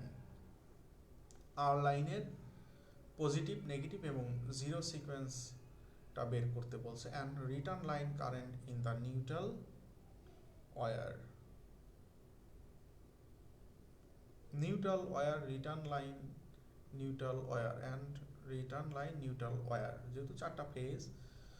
So দেখেন এখানে আপনাকে বের করতে হবে কি, IR1,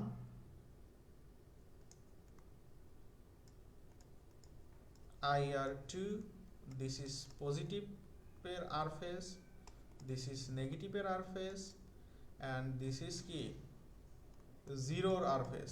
IR কি হয়? নট হয়, রাইট? ঠিক কি না? তো IR1 সমান সমান আমি আপনাকে কি শেখালাম? 1/3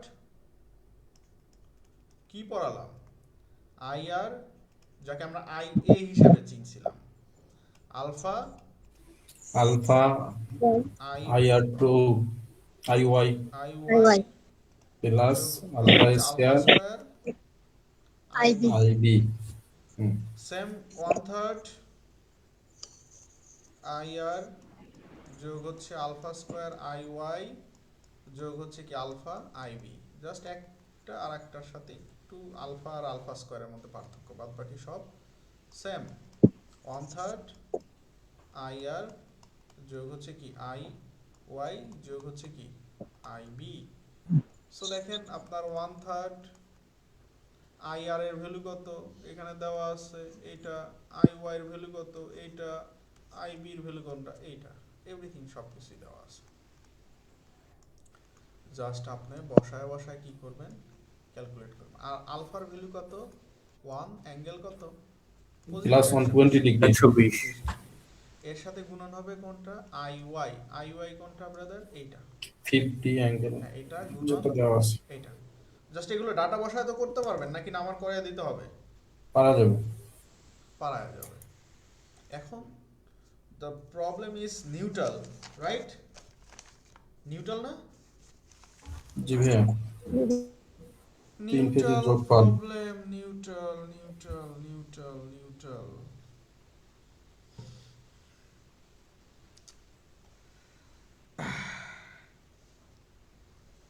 দেখেন, সো আসলে নিউট্রালও আমাদের কোনো প্রবলেম না, neutral no problem.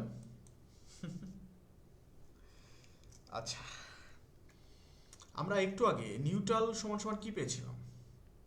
3 I not পেয়েছিলাম, জি স্যার। 3 আই নট পেয়েছিলাম। কিন্তু এটা কিন্তু আপনারাই বলতেছিলেন যে ভাই আপনি নিউট্রাল সমান সমান হচ্ছে 3 আই নট পেয়েছিলেন। এবং দেখেন আমরা আই নট সমান সমান কি লিখেছিলাম, আই এ যোগ কি আই বি যোগ কি আই সি, এটা তো IC লিখছিলাম নাকি? জি। এটা আমরা লিখছিলাম। তো যদি এখন আপনার সবকিছুই যদি লিখে থাকেন তাহলে দেখেন আপনি লাস্টে একটা কোশ্চেন ছিল যে আই এ নট সমান সমান আপনি বের করেছিলেন 1/3 আই এ যোগ আই বি যোগ হচ্ছে কি আই সি, ওকে? তাহলে আপনার I A nought equals to কি লিখতে পারেন, 1/3 I A I B I C সমান সমান কত, I nought sorry I nought. আর আই নটটা কি ছিল, নিউট্রাল আই কারেন্ট, জি। Neutral current.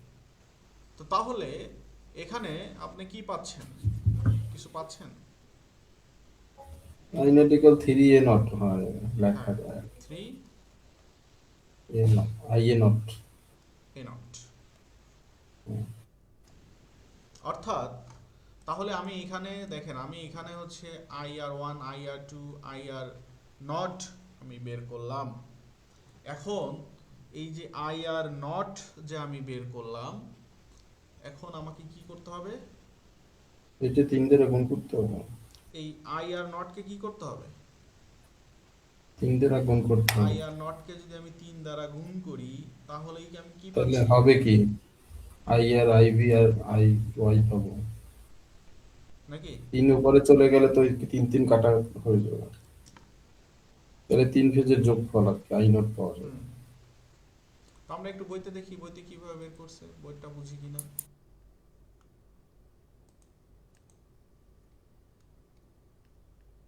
এই যে জাস্ট এর আরো সহজভাবে আপনাদেরকে করে দিছে, তাই না?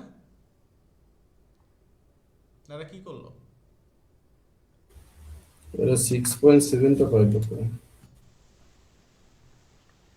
ও উপরে ছিল 6.7 81.6 আই নটের যে রেজাল্ট বের হয়েছে ওই জায়গা থেকে, লাস্ট লাইনের আগে না। ও আচ্ছা, এই যে এটা না, হ্যাঁ লাস্ট লাইনের আগের লাইনটা হ্যাঁ ওইটারই, এইটা। সো দেখেন আমাদের, আশা করি আপনারা বুঝতে পেরেছেন, এটা একদম এগুলো খুবই সহজ ম্যাথ ভাই। তো আপনারা যেটা করবেন এখান থেকে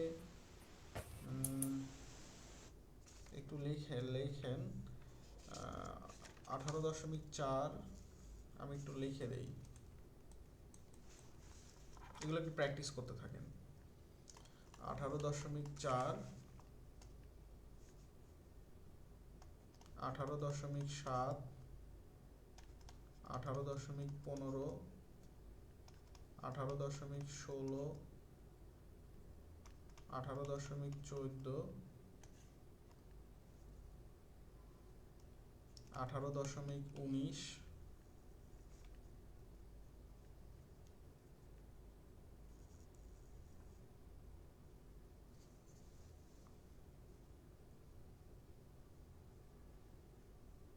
ওকে। এইগুলো হচ্ছে আপনার আনসিমেট্রিক্যাল ফল্টের এই কয়েকটা প্র্যাকটিস করবেন আনসিমেট্রিক্যাল। তাহলে একটু স্ক্রিনশট দেন, স্ক্রিনশট দিয়ে একটু পিডিএফ ত্রিপলি গ্রুপে লিখে দেন যে আনসিমেট্রিক্যাল ফল্টের অ্যাসাইনমেন্ট। ওকে, আনসিমেট্রিক্যাল ফল্টের অ্যাসাইনমেন্ট একটু কাইন্ডলি কেউ একজন স্ক্রিনশট দেন, দিয়ে একটু কাইন্ডলি এখনই গ্রুপে দিয়ে দেন, দিয়ে লিখে দেন যে এটা হচ্ছে আনসিমেট্রিক্যাল ফল্টের অ্যাসাইনমেন্ট। আর সিমেট্রিক্যাল ফল্ট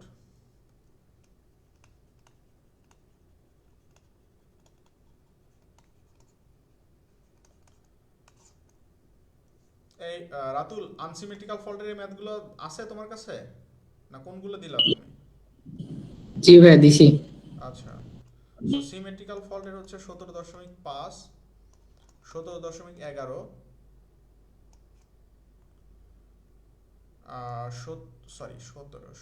17.5, 17.11, 17 হচ্ছে আপনার 14, 17 হচ্ছে আপনার 13। ঠিক আছে, এই কয়েকটা হচ্ছে আপনার সিমেট্রিক্যাল ফল্টের। সো দেখি আমাদেরকে রাতুল সলিউশন দিছে কোনগুলো একটু দেখি। 20 পেজ। এখানে কি সিমেট্রিক্যাল আনসিমেট্রিক্যাল সবগুলোই আছে রাতুল? জি ভাইয়া।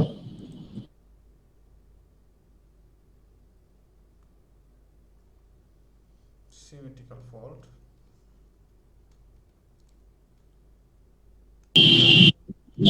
নিচে নিচে। আচ্ছা, 17.2 করে রাখছো, ওকে গুড। 17.3। দেখেন আপনারা সলিউশনটা দেখবেন, যদি কারো কোথাও বুঝতে অসুবিধা হয় পিডিএফ ত্রিপলি গ্রুপে স্ক্রিনশট দিয়ে শেয়ার করবেন যে ভাই ভালো কি মন্দ এটা বুঝতেছি না, আপনি যেভাবে শিখাইছেন সে নিয়মের সাথে এটা মিলতেছে না।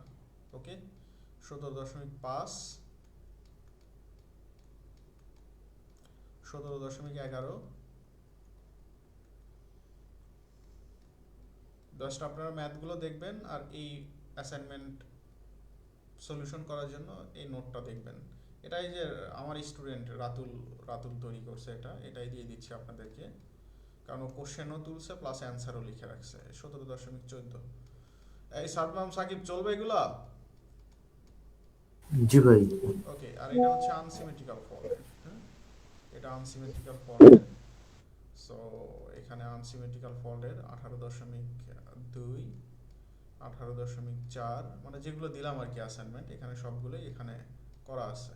সো কারো যদি কোথাও কোনো লাইন বুঝতে অসুবিধা হয় অবশ্যই ইনস্ট্যান্ট নক করার চেষ্টা করবেন। ঠিক আছে, ওকে। আচ্ছা, সো এখন যেটা বলতেছিলাম যে 17.3টা একটু মানে সলিউশন চেয়েছিল আপু গত ক্লাসে, আসলে গত ক্লাসে সময় ছিল না দেখে করা হয়নি। সো আমরা এখন একটু 17.3 নাম্বারটা একটু সলিউশন করি। বইতে দেখলাম বিশাল ভাবে করে দাও নাকি? হ্যাঁ, অনেক বড় করে ম্যাথটা করে দেওয়া হয়েছে সেজন্যই আর কি। 17.3 নাম্বার ম্যাথটা কি আসবে আপু? আপনার 17.3 আপনার কোনো ম্যাথ না, আমাকে ভাই 17.3 নাম্বারটা একটু করে দেন, দেখে আসবে। এটা আসছে তো, ডিপিডিসিতে আসছিল। শুধু ডিপিটিসিতে?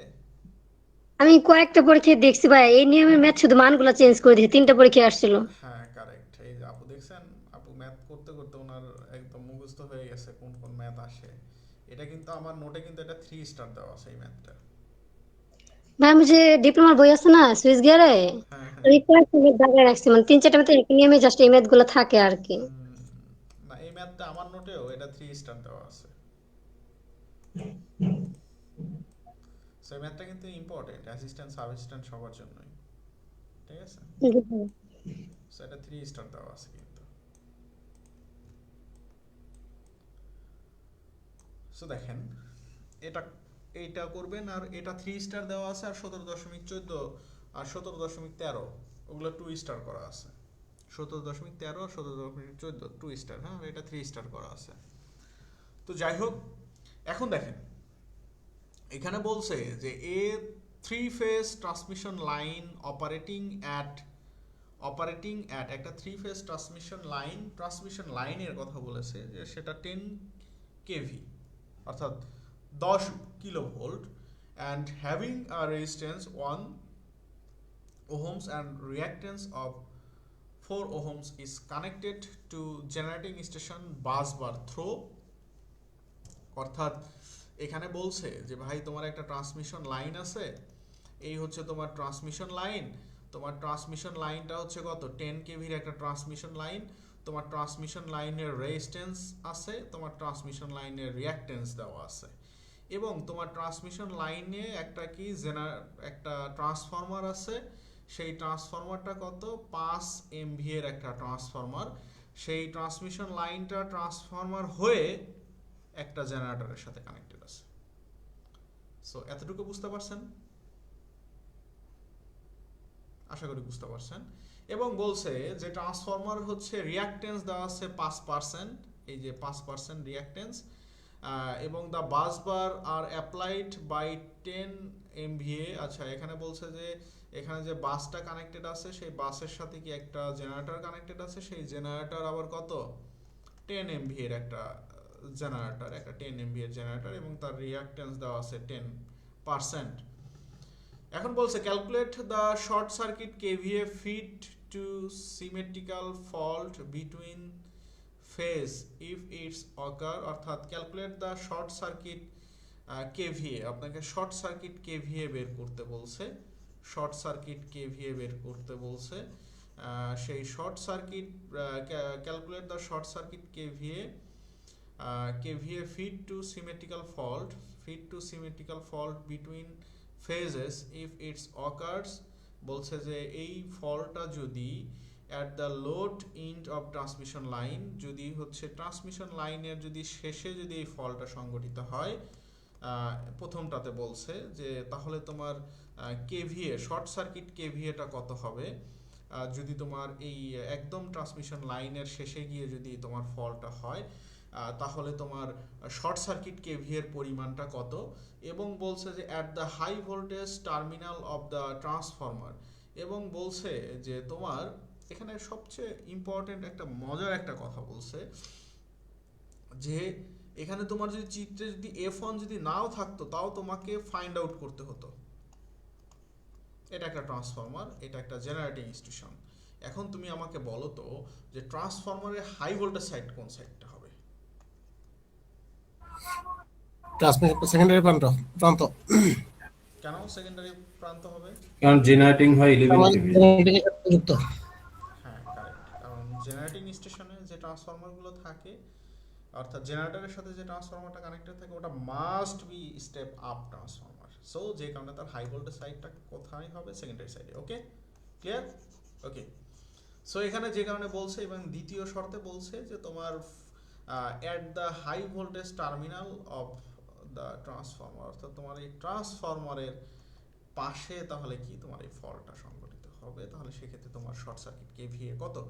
অর্থাৎ আমাকে প্রথমটাতে বলছে যে আমাকে শর্ট সার্কিট কেভিএ বের করতে হবে যখন আমার লোড প্রান্তে যখন আমার ফল্ট হবে, এবং দ্বিতীয় শর্তে বলছে যে তোমার জেনারেটরের পাশাপাশি অর্থাৎ ট্রান্সফরমারের কাছে যদি তোমার অর্থাৎ ট্রান্সফরমারের হাই ভোল্টেজ সাইডের এখানে যদি তোমার শর্ট সার্কিট হয়, এদিকেও তো হাই ভোল্টেজই, বাট এখানে একটু বলে দিছে যে ট্রান্সফরমারের terminal high voltage transformer terminal, সেক্ষেত্রে তোমার শর্ট সার্কিট কেভিএ কত তোমাকে এটা বের করতে বলছে।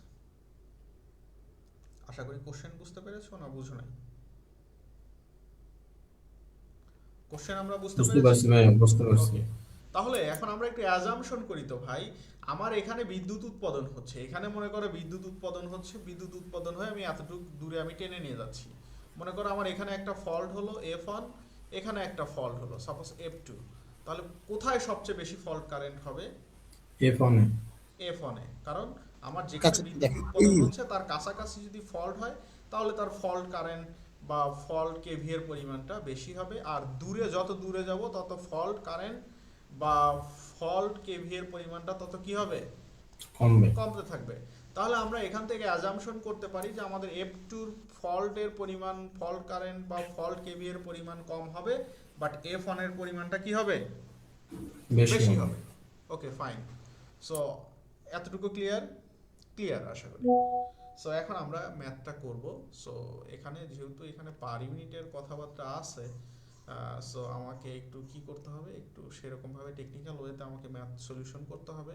সো আমরা লেট ধরে নেই, লেট আমরা হচ্ছে এখানে বেস ধরব, বেস লেট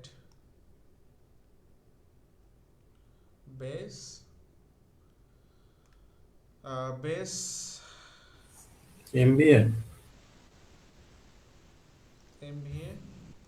কত, 10 এমবিএ 10 MVA, কারণ আমাদের সবচেয়ে বড় কোনটা, জেনারেটর, রাইট? জি ভাইয়া। 10 MVA, বেস এমভিএ হচ্ছে 10 MVA, এবং আমরা যেটা এমভিএটাকে বেস ধরি ওটারই আমরা কেভিটাকে কি ধরি, বেস কেভি ধরি। বাট এখানে কি জেনারেটরে কি কোনো কেভি টেভি দেওয়া আছে? না, না, কেভি শুধু একটা দেওয়া আছে। তার মানে এটাকে আমাকে কি ধরতে হবে, 10 কেভিএডি বেস কেভি এটাকে বেস ধরতে হবে। ক্লিয়ার? ওকে। সো ব্রাদার দেখো এখানে ট্রান্সফরমারে কি ওল্ড পার ইউনিট দেওয়া আছে না? জি। তো তাহলে আমরা এখানে লিখি এক্স জি নিউ লিখি, মানে জেনারেটরের নিউ রিঅ্যাক্ট্যান্স। সো আমাদের কি হবে, এক্স পার ইউনিট কি ওল্ড কত, 10%, ওল্ড হচ্ছে 0.1 গুণন এমভিএ নিউ নাকি নিউ এমভিএ নিউ, এটাও 10, ওল্ড 10 কত, আর ওল্ডও 10 গুণন হচ্ছে কি কেভি নিউ না কেভি উপরে, হ্যাঁ ওল্ড হবে ভাই, ডিভাইডেড বাই কি কেভি নিউ। ব্রাদার এখন তুমি এখানে বলতে পারো যে ভাই এখানে তো কেভি আসলে ওল্ড তো নাই, এখানে তো আমার জেনারেটরে তো ভোল্টেজ দেওয়া নাই, বাট দেখো তোমার এখানে ট্রান্সফরমার আছে, তোমার এখানে ট্রান্সফরমারেরও কি দেওয়া নাই, কোনো রেটিং দেওয়া নাই। তার মানে কি এটা 1:1 হলে কি এই ওল্ড যা নিউ তা, ট্রান্সমিশন লাইনেরও 10, এখানে জেনারেটরিং এও কি হবে, 10 হবে। ঠিক আছে, যে কারণে এখানে আমরা কি লিখলাম, 10 ওল্ড ডিভাইডেড বাই কি নিউ নাকি নিউ। ওকে। সো এখানে বলো এখানে কত হয়, 0.1 ই তো হবে দিন শেষে। 0.1 হবে। ঠিক আছে। সো এখন আমরা হচ্ছে ট্রান্সফরমারেরটা একটু বের করি, এক্স টি নিউ কত হয়, 5%, 0.5 মানে 0.05, রাইট? 0.05 জি। ওকে। সো এটাও সেম একই, আমার হচ্ছে কত, 10/5, হ্যাঁ ওল্ড কত, সরি নিউ কত, 10, নিউ 10, ওল্ড ওল্ড কত, 5 5 গুণন এটা কত, 10/10 10/10, এখানে কত হয় ব্রাদার, 0.1 হবে সম্ভবত। এখানেও 0.1 চলে আসলো, শুধু 2 দিয়ে গুণ হবে, 2 দিয়ে গুণ হবে জি, 0.05 এর 2 দিয়ে গুণ হবে, 0.05 into 2, আচ্ছা 0.1 ই হবে ভাইয়া। ওকে 0.1 জি। ওকে ঠিক আছে। তো তাহলে আমরা জেনারেটরেরটা বের করলাম, ট্রান্সফরমারেরটা বের করলাম। এখন আমার এখানে লাইনের কি দেওয়া আছে, ইম্পিডেন্স রেজিস্ট্যান্স, দেওয়া আছে, রিঅ্যাক্ট্যান্স, ইম্পিডেন্স, অর্থাৎ আমার জেড লাইন কত দেওয়া আছে ব্রাদার, 1 প্লাস কত, 1 প্লাস J4। এটা তো আর পার ইউনিটে দেওয়া নাই, এটা কিসে দেওয়া আছে, অ্যাকচুয়ালটা দেওয়া আছে তাই না? জি ভাইয়া। এখন এটা কি জেড অ্যাকচুয়াল, এখন একে জেড বেস বের করতে হবে, এরপরে কি জেড পার ইউনিট বের করতে হবে, রাইট? জি। আমরা পার ইউনিট ম্যাথে তো এভাবেই তো স্টেপ বাই স্টেপ শিখেছিলাম। তো তাহলে এর হচ্ছে আমাদের জেড বেস, ট্রান্সমিশন লাইনের জেড বেস, জেড বেসের ফর্মুলা কি, কেভি স্কয়ার ডিভাইডেড বাই কি এমভিএ। এর কেভিটা কত, 10, এমভিএ কত, 10, এমভিএ হচ্ছে 10। তাহলে এর কত আসতেছে, জেড বেস কত আসতেছে, আলটিমেটলি 10 আসবে। 100/10 10ই আসবে। হ্যাঁ, তাহলে এখন আমার transmission line PU Z PU U অর্থাৎ ট্রান্সমিশন লাইনের পিইউ সরি ট্রান্সমিশন লাইনের পার ইউনিটের ফর্মুলা কি অ্যাকচুয়াল বাই কত বেস 1/10 প্লাস হইছে যে 4/10 আর এখানে কত আলাদা আলাদা যদি লিখি 10। তাহলে এখানে আমরা ক্যালকুলেট করি কত হয় 0.1 0.1 যোগ হচ্ছে কি জে নিচে 0.4। জি এটা হচ্ছে কি আমার ট্রান্সমিশন লাইনের পার ইউনিট আসলো। তাহলে আমি তিনটারই আমি কি পার ইউনিট বের করে ফেললাম। তিনটা আমার যে টপিক ছিল তিনটা টপিকেরই আমি পার ইউনিট বের করলাম। আমি জেনারেটরের পার ইউনিট বের করলাম কত 0.1। আমি হচ্ছে ট্রান্সমিশন লাইনের হচ্ছে পার ইউনিট বের করলাম 0.1। এরপরে আমি ট্রান্সফরমার বের করলাম, আমি হচ্ছে কি ট্রান্সমিশন লাইনের বের করলাম ট্রান্সমিশন লাইন বের করলাম কত এটা টিএক্স মানে ট্রান্সফরমার আর জেডটি মানে ট্রান্সমিশন লাইন 0.1 প্লাস হচ্ছে জে 0.4। এই তিনটা বের করা তো আপনারা তো সবাই বুঝতে পারছেন আশা করি। এই আপু বুঝছেন না বুঝেন নাই? ভাই বুঝছি। ওকে, বুঝতে পারছে আপু। এখন চলেন, যদি বুঝেই থাকেন তাহলে আমরা একটু চিত্রটা নেই।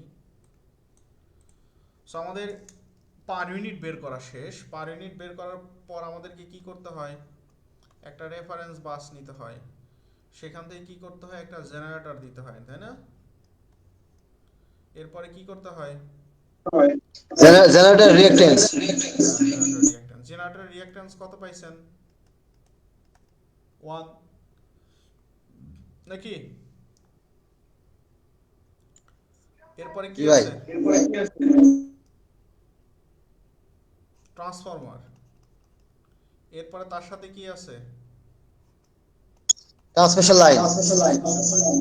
ট্রান্সফরমার কত পাইছেন যে 0.1। ট্রান্সমিশন লাইন কত পাইছেন 0.1 যোগ হচ্ছে কত যে 0.4 রাইট। ট্রান্সমিশন লাইন এরপর কি আছে, ট্রান্সমিশন লাইনের পরে কি আছে একটা লোড আছে, ঠিক কি না? আরে কথা কন ঠিক কি না? আচ্ছা, সো আমাদের 1 নাম্বার ফলটা কোথায় হয়েছে, ট্রান্সমিশন লাইন আর ট্রান্সফরমারের মাঝামাঝি নাকি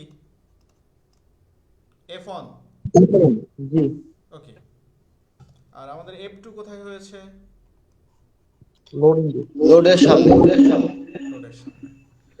ইম্পিডেন্স ডায়াগ্রাম বুঝতে পেরেছেন? ক্লিয়ার? জি ভাই। Okay clear. এখন দেখেন আমরা আমাদের ম্যাথ হয়ে গেছে ভাই।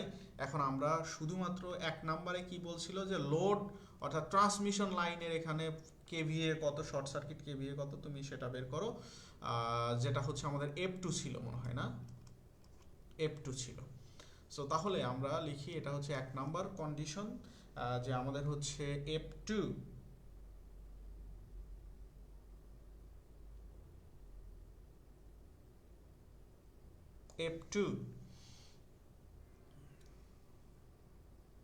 1 নম্বরে কি আমাদের F2 বের করতে হবে, আর 2 নম্বরে কি বের করতে হবে ব্রাদার F1, তাই না?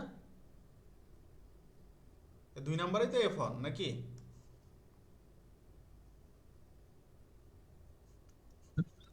দুই নম্বরে F1। তো দেখেন তাহলে F1 এর কি KVA short circuit, KVA short সার্কিটের ফর্মুলা কি বেস কেভিএ ডিভাইডেড বাই কি পার্সেন্টেজ অফ কি জেড নাকি? জি ভাইয়া। Percentage of Z, percentage of Z total.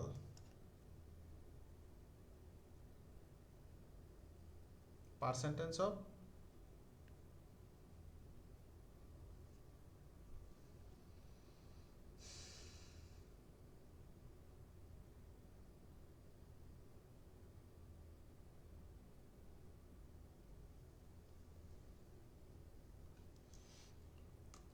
Okay. So এখন দেখেন, অর্থাৎ পার্সেন্টেজ অফ জেড ফল্ট এক নাম্বার হয়েছে এতটুকুর মধ্যে। ফল্ট এক নাম্বার হয়েছে কতটুকুর মধ্যে বলেন না কেন? জেনারেটর থেকে বিদ্যুৎ উৎপাদন হচ্ছে এতটুকুর মধ্যে, কি হলো আপনার ফল্ট হলো, তাই না? তাহলে জি ভাইয়া। আপনার এতটুকুর মধ্যে আপনার জেড কত, পার্সেন্টেজ অফ জেড কত? 0.01। এখানে আছে 0.01, এখানে আছে 0.01। সো দুইটা করলে কত হয়? 0.2 হ্যাঁ 0.2 হ্যাঁ 0.2। সো আপনার বেস কেভিএ কত ছিল? 10 10 এমভিএ ছিল, বাট সেটা কেভিএ তে কনভার্ট করলে কত হয়? 1000 গুণ। 1000 গুণ হবে। ডিভাইডেড বাই আপনার ফল্ট 1 এর মধ্যে আপনার ইম্পিডেন্স কতটুকু, অর্থাৎ পার্সেন্টেজ অফ জেড কতটুকু? 0.01 যোগ 0.01, 20%। তাহলে কত হয়? 20%। 0.2 0.2। তাহলে এটাকে দিয়ে এটাকে ভাগ করলে কত হয়?50,000 ভাই। আমি হচ্ছে 50,000 বুঝলাম না, এই যে পার্সেন্টেজ অফ জেডটা বুঝলাম না।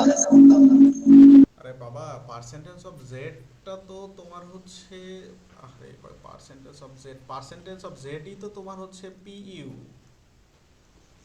Per unit. তোমার হচ্ছে কেভিএ শর্ট সার্কিটের ফর্মুলা কি? বেস কেভিএ ডিভাইডেড বাই কি? পার্সেন্টেজ অফ জেড, অর্থাৎ জেড এর হচ্ছে পার ইউনিট। ক্লিয়ার? আমি তো পার ইউনিট 3টা বের করছি, মানে আমি তো পার ইউনিট ভ্যালু 3টা বের করছি, এটা 3টা সামেশন।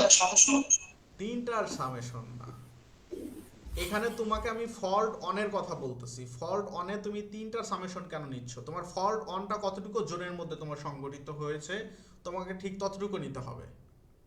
তোমাকে সেই জন্যই তো আমি তোমাকে এখানে ইম্পিডেন্স ডায়াগ্রামটা ড্র করলাম। তুমি ইম্পিডেন্স ডায়াগ্রামটা ড্র করছি, তুমি দেখো তোমার এখানে জেনারেটর থেকে বিদ্যুৎ উৎপাদন হচ্ছে, জেনারেটর থেকে বিদ্যুৎ উৎপাদন হচ্ছে, তোমার উৎপাদন হয়ে বিদ্যুৎটা কি তার লাইন বরাবর সেই দিকে চলতেছিল, চলতে চলতে সে ট্রান্সফরমারটা পার হয়েছে, পার হওয়ার সাথে সাথে সে টিপ করে গেছে, অর্থাৎ ফল্ট সংগঠিত হয়েছে। তাহলে তোমার এখানে জেডটা কতটুকু হবে? এই ক্ষেত্রে তোমার জেডটা হবে যে যতটুকু পর্যন্ত সে গেছে ততটুকুর মধ্যে যে ইম্পিডেন্সগুলো আছে ঠিক ততটুকু তোমার ইম্পিডেন্সটাকে কাউন্ট করতে হবে। অর্থাৎ এটাকে, যে কারণে আমাদের ওই যে যখন আমরা পার ইউনিটের ম্যাথ করেছিলাম জোন ওয়াইজ ভাগ করা ছিল, মনে আছে? হ্যাঁ, জোন 1 জোন 2 এরকম ভাগ করা ছিল না? সো যে কারণে তুমি মনে করো যে এখানে হচ্ছে তুমি এই অংশটুকু তোমার হচ্ছে জোন 1 এবং এই অংশটা তোমার হচ্ছে জোন 2। তাহলে তোমার জোন 1 এর ভিতরে যতটুকু ইম্পিডেন্স ঠিক ততটুকু ইম্পিডেন্সটা হচ্ছে তোমার পার্সেন্টেজ অফ জেড। ওকে, এখন চলো জোন 2 তে যাই আমরা। জোন 2 তে যাই। জোন 2 তে গেলে অনেক মজা আছে। মজাটা হচ্ছে, দেখো তোমার এখান থেকে বিদ্যুৎ উৎপাদন হচ্ছে, জেনারেটর থেকে তোমার বিদ্যুৎ উৎপাদন হচ্ছে, বিদ্যুৎ উৎপাদন হয়ে বিদ্যুৎটা যাচ্ছে যাচ্ছে যাচ্ছে যাচ্ছে, যাওয়ার পরে লোডের এখানে গিয়ে এসে ফল্ট হলো। অর্থাৎ বিদ্যুৎটা জেনারেটর থেকে উৎপাদন হয়ে সে ট্রান্সফরমারকে অতিক্রম করলো, ট্রান্সমিশন লাইনকে অতিক্রম করার পরে গিয়ে সে ফল্ট হলো। তার মানে যতগুলো ইকুইপমেন্টকে সে অতিক্রম করলো প্রতিটা ইকুইপমেন্টের যোগফল হবে হচ্ছে সেই তোমার পার্সেন্টেজ অফ জেড এখানে। ক্লিয়ার? জি ভাই। ওকে, তো তাহলে তোমার F2টা কি হবে? তোমার হচ্ছে ওই সেই base KVA divided by percentage of Z. তো তোমার জেনারেটরে কত?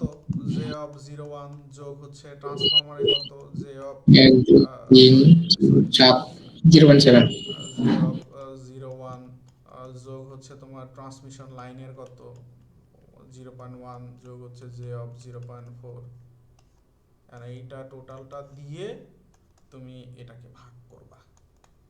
সো এখানে দেখো তুমি যদি এটাকে করো শুধুমাত্র তুমি এখানে নিবা ম্যাগনিটিউডটা নিবা, ম্যাগনিটিউডটা কত 0.7 হয়, অ্যাঙ্গেল ট্যাঙ্গেল বাদ দাও, শুধু ম্যাগনিটিউড নিবা 0.7 হয়। এই 0.7 দিয়ে তুমি 1000কে ভাগ দিবা, ভাগ দিলে কত হয় রে?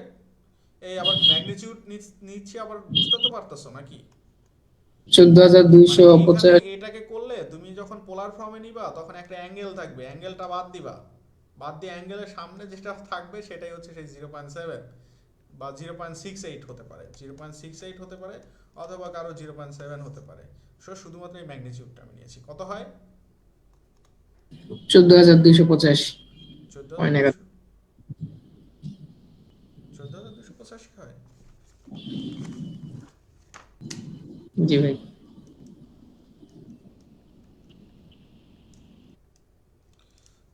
এই আপু, ম্যাথ কি সহজ হয়েছে, ছোট হয়েছে, না বড় হয়ে গেছে বইয়ের মতো? ভাই সহজ হয়ে গেছে অনেকটাই অনেকটা ভাই, 0.6 আছে আর কি। 0.6 আসে না? জি ভাই 0.608 আসে আর কি। হ্যাঁ কারেক্ট, 0.608 আসবে। এখন ভাগ দিলে কত হয়? 16,000 হয় না? 16,447। ওকে, এই যে আপু ক্যালকুলেশন খুব ভালো পারে। 16,447 কেভি। তো দেখেন ফল্ট 2টা অনেক দূরে হয়েছিল, যে কারণে তার ফল্ট কেভি এর পরিমাণটা অনেক কম। কোথায় 16,000, আর দেখেন একদম জেনারেটরের কাছাকাছি ফল্ট হয়েছিল। কত হয়ে গেল দেখছেন? ক্লিয়ার? জি ভাই অনেক সহজ আছে, ছোট করে দিচ্ছি। তাহলে এই ম্যাথ থেকে আমাদের অ্যাজাম্পশন কি?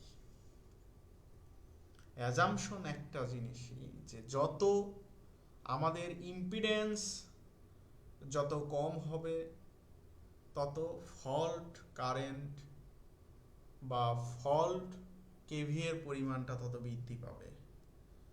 যত ইম্পিডেন্স বাড়বে তত ফল্ট কারেন্ট বা আমাদের তত ফল্ট কেভি এর রেটিংটা তত কমবে। কম হবে। সো এখন এই জিনিসগুলো আপনাদেরকে একটু অ্যানালাইসিস করতে হবে, একটু বুঝতে হবে, ঠিক আছে? শুধু মনে করেন যে ম্যাথ করে গেলে হবে না। ম্যাথ করলে সেটা কেন এরকম হলো, এই জন্য আসলে এই সাবজেক্টগুলো সবচেয়ে আপনার কাছে ভালো লাগবে যখন আপনি এগুলো ভালো মতো একটু অবজার্ভ করবেন, একটু বোঝার চেষ্টা করবেন, ঠিক আছে? তখন দেখবেন এই সাবজেক্টগুলো অনেক ইজি হবে, ইভেন এগুলো অনেক মজা লাগবে, ঠিক আছে? আর যদি মনে করেন যে ফাঁকি ঝুঁকি দেয়, আরে ম্যাথ করার কথা, ম্যাথ সলিউশন করে, আরে ওটার অ্যান্সার 50,000, এটা 16,000, আর কোনো কিছু বোঝার দরকার নাই, তাহলে তো পুরোই গেছে, ঠিক আছে? সো যে কারণে আগে আপনাদেরকে ম্যাথটা করার আগে অ্যাজাম্পশন করে নিলাম যে দূরে যত হবে তত ফল্ট কারেন্টের পরিমাণ তত কমবে, যত কাছে হবে তত ফল্ট কারেন্টের পরিমাণ বাড়বে, এবং ইম্পিডেন্স যত কম হবে তত হচ্ছে ফল্ট কারেন্ট বা কারেন্টের পরিমাণ বাড়বে, এবং ইম্পিডেন্স যত বেশি হবে তত ফল্ট কারেন্টের পরিমাণ কমবে বা পাওয়ারের পরিমাণ কমবে। ওকে, clear?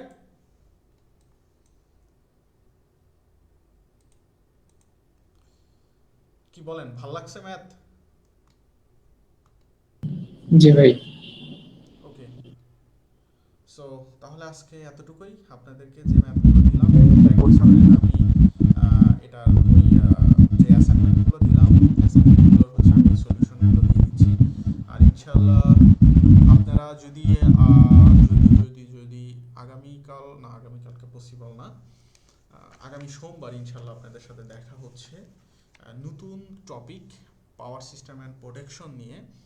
So power system and প্রোটেকশনে অনেক কিছু ডিসকাস হবে, সিটিপিটি অনেক কিছু আমরা জানবো, শিখবো, ইভেন ম্যাথ আমরা ক্যালকুলেশন করব, ঠিক আছে? ইনশাল্লাহ পাওয়ার আগামী সোমবারের ক্লাস মিস দিবেন না। তুষার, ইমরান ভাই, তোমার কথা কি? অসংখ্য ধন্যবাদ ম্যাথটা এত সুন্দর করে দেওয়ার জন্য। ওকে, ঠিক আছে, থ্যাংক ইউ আপু। তুষার, ইমরান ভাই, তোমার কথা শোনা যায় না, তোমার খালি গ্যার গ্যার গ্যার গ্যার শব্দ হয়, বুঝছো? প্রশ্ন ছিল ভাই। হ্যাঁ, প্রশ্ন ছিল যে গতদিন পানি উন্নয়ন বোর্ডে একটা প্রশ্ন আসছিল সিনক্রোনাস জেনারেটরে, ওটা মানে একটু সমাধানটা। আমি তো কোশ্চেন পাইলামই না, যে কয়েকটা পাইছি মনে করো যে আমি আজকে অফিসে বসে বসে এগুলো হচ্ছে তোমার সিমিলার ম্যাথ আসলে খোঁজার চেষ্টা করলাম, বাট এখন অনেকেই বলতেছে প্রশ্নটা না আমার মনে ভাই আছে, ম্যাথ আসে নাই, প্রশ্নটা এটা মনে আসে আছে নাই, ভাই, এটা আসে নাই। এখন তোমার প্রশ্নটা কাছে আমার মনে আছে। তো তুমি আমাকে কোশ্চেন মনে থাকলে আমাকে লিখে দাও, আমি দেখি আমি তোমাকে সলিউশন করে দিচ্ছি। ও আচ্ছা ঠিক আছে ভাই। আর ওই যে এনপিভিসিএল এ যে 9 এবং 10-এর যে সাব অ্যাসিস্ট্যান্টের যে আবেদনটা করা যাবে, ওটাখানে কি ইলেকট্রিক্যাল করতে পারবে, ইলেকট্রনিক্স বা ইলেকট্রনিক? এখন ভাই তুমি 9 আর 10 বলতেছো, আমি সেই যেদিন সার্কুলার হয়েছে সার্কুলারটা আমি সেদিন দেখছি, এখন কি আমার এই 9-10 কোড কেমন মনে থাকে? হ্যালো, হ্যাঁ, তুমি আমাকে ক্লাস শেষে তুমি আমাকে ছবিটা দাও, আমি দেখে তোমাকে মানে জানাচ্ছি। সাব অ্যাসিস্ট্যান্টে ইলেকট্রো হচ্ছে কম্পিউটার টেকনোলজি আছে, ওখানে কি ইলেকট্রিক্যাল আবেদন করতে অপশন?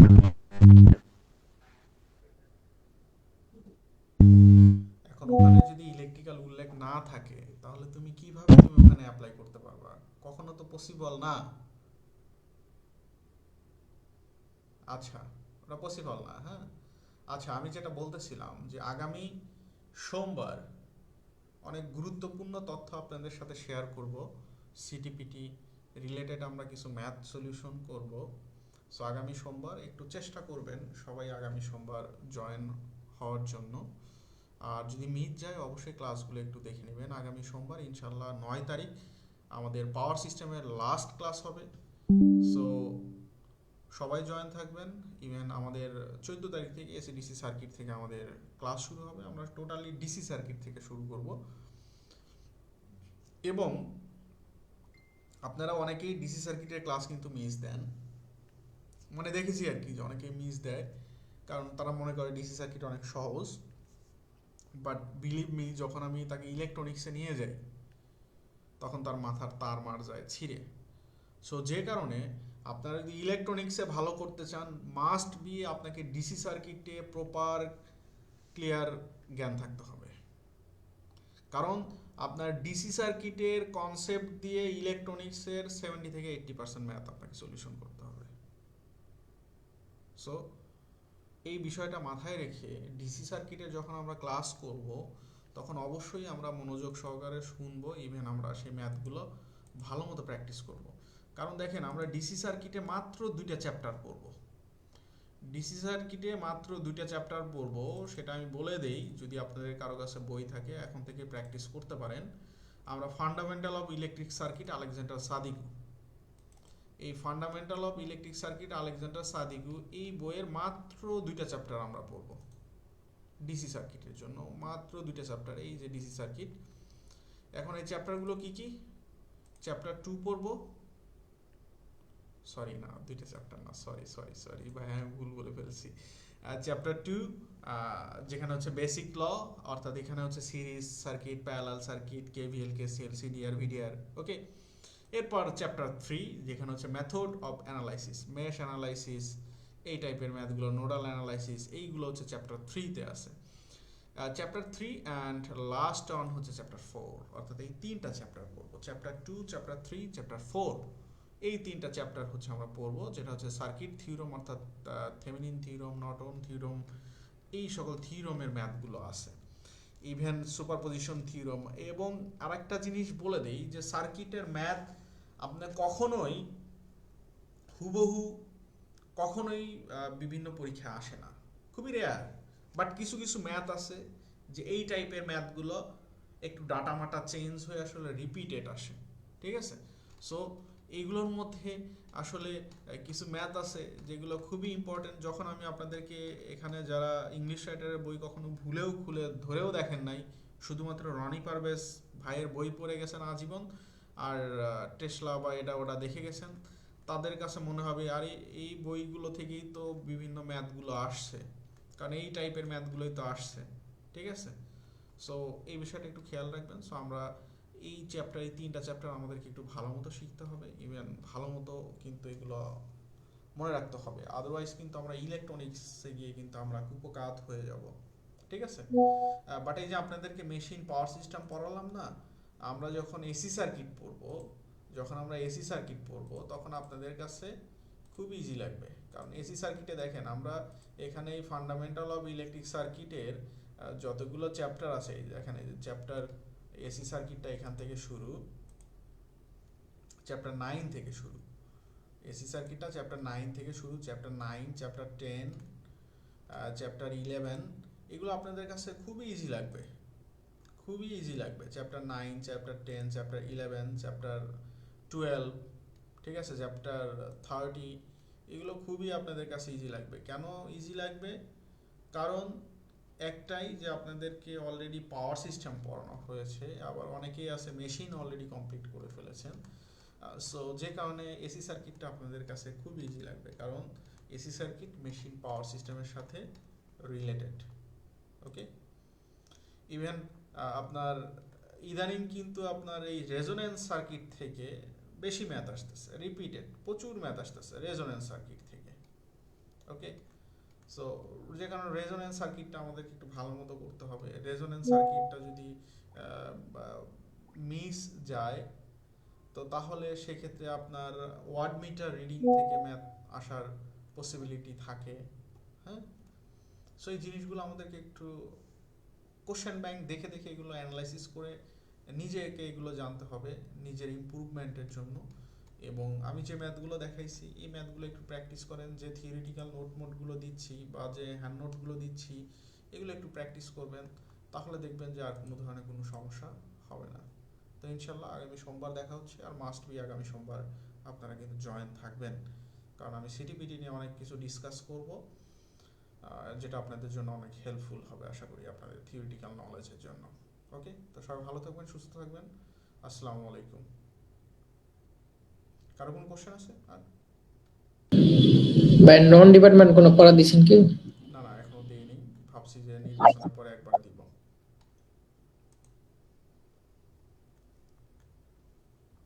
ওকে ভাইরা, আপনারা একটু কাইন্ডলি পাওয়ার সিস্টেমটা একটু ভালো মতো একটু প্র্যাকটিস করেন। হ্যাঁ, আর যাদের ডিউ আছে একটু কাইন্ডলি 10 তারিখের মধ্যে, যেহেতু সামনে নির্বাচন, একটু দেখেন আবার দেশের কি প্রেক্ষাপট হয় বলা যায় না তো। তো একটু যাদের ডিউ আছে একটু কাইন্ডলি ডিউগুলো একটু দিয়ে দিন। হ্যাঁ, আর কিছু বলার নাই, সবাই ভালো থাকবেন, আর একটু ম্যাথ প্র্যাকটিস করেন। আমি কালকে ফ্রি আছি, আপনারা নক করেন আমাকে যদি কোনো ম্যাথের প্রবলেম থাকে, আর যেগুলো অ্যাসাইনমেন্ট দিলাম এগুলো প্র্যাকটিস করতে থাকেন। ওকে, আল্লাহ হাফেজ, সবাই ভালো থাকবেন, আসসালামু আলাইকুম।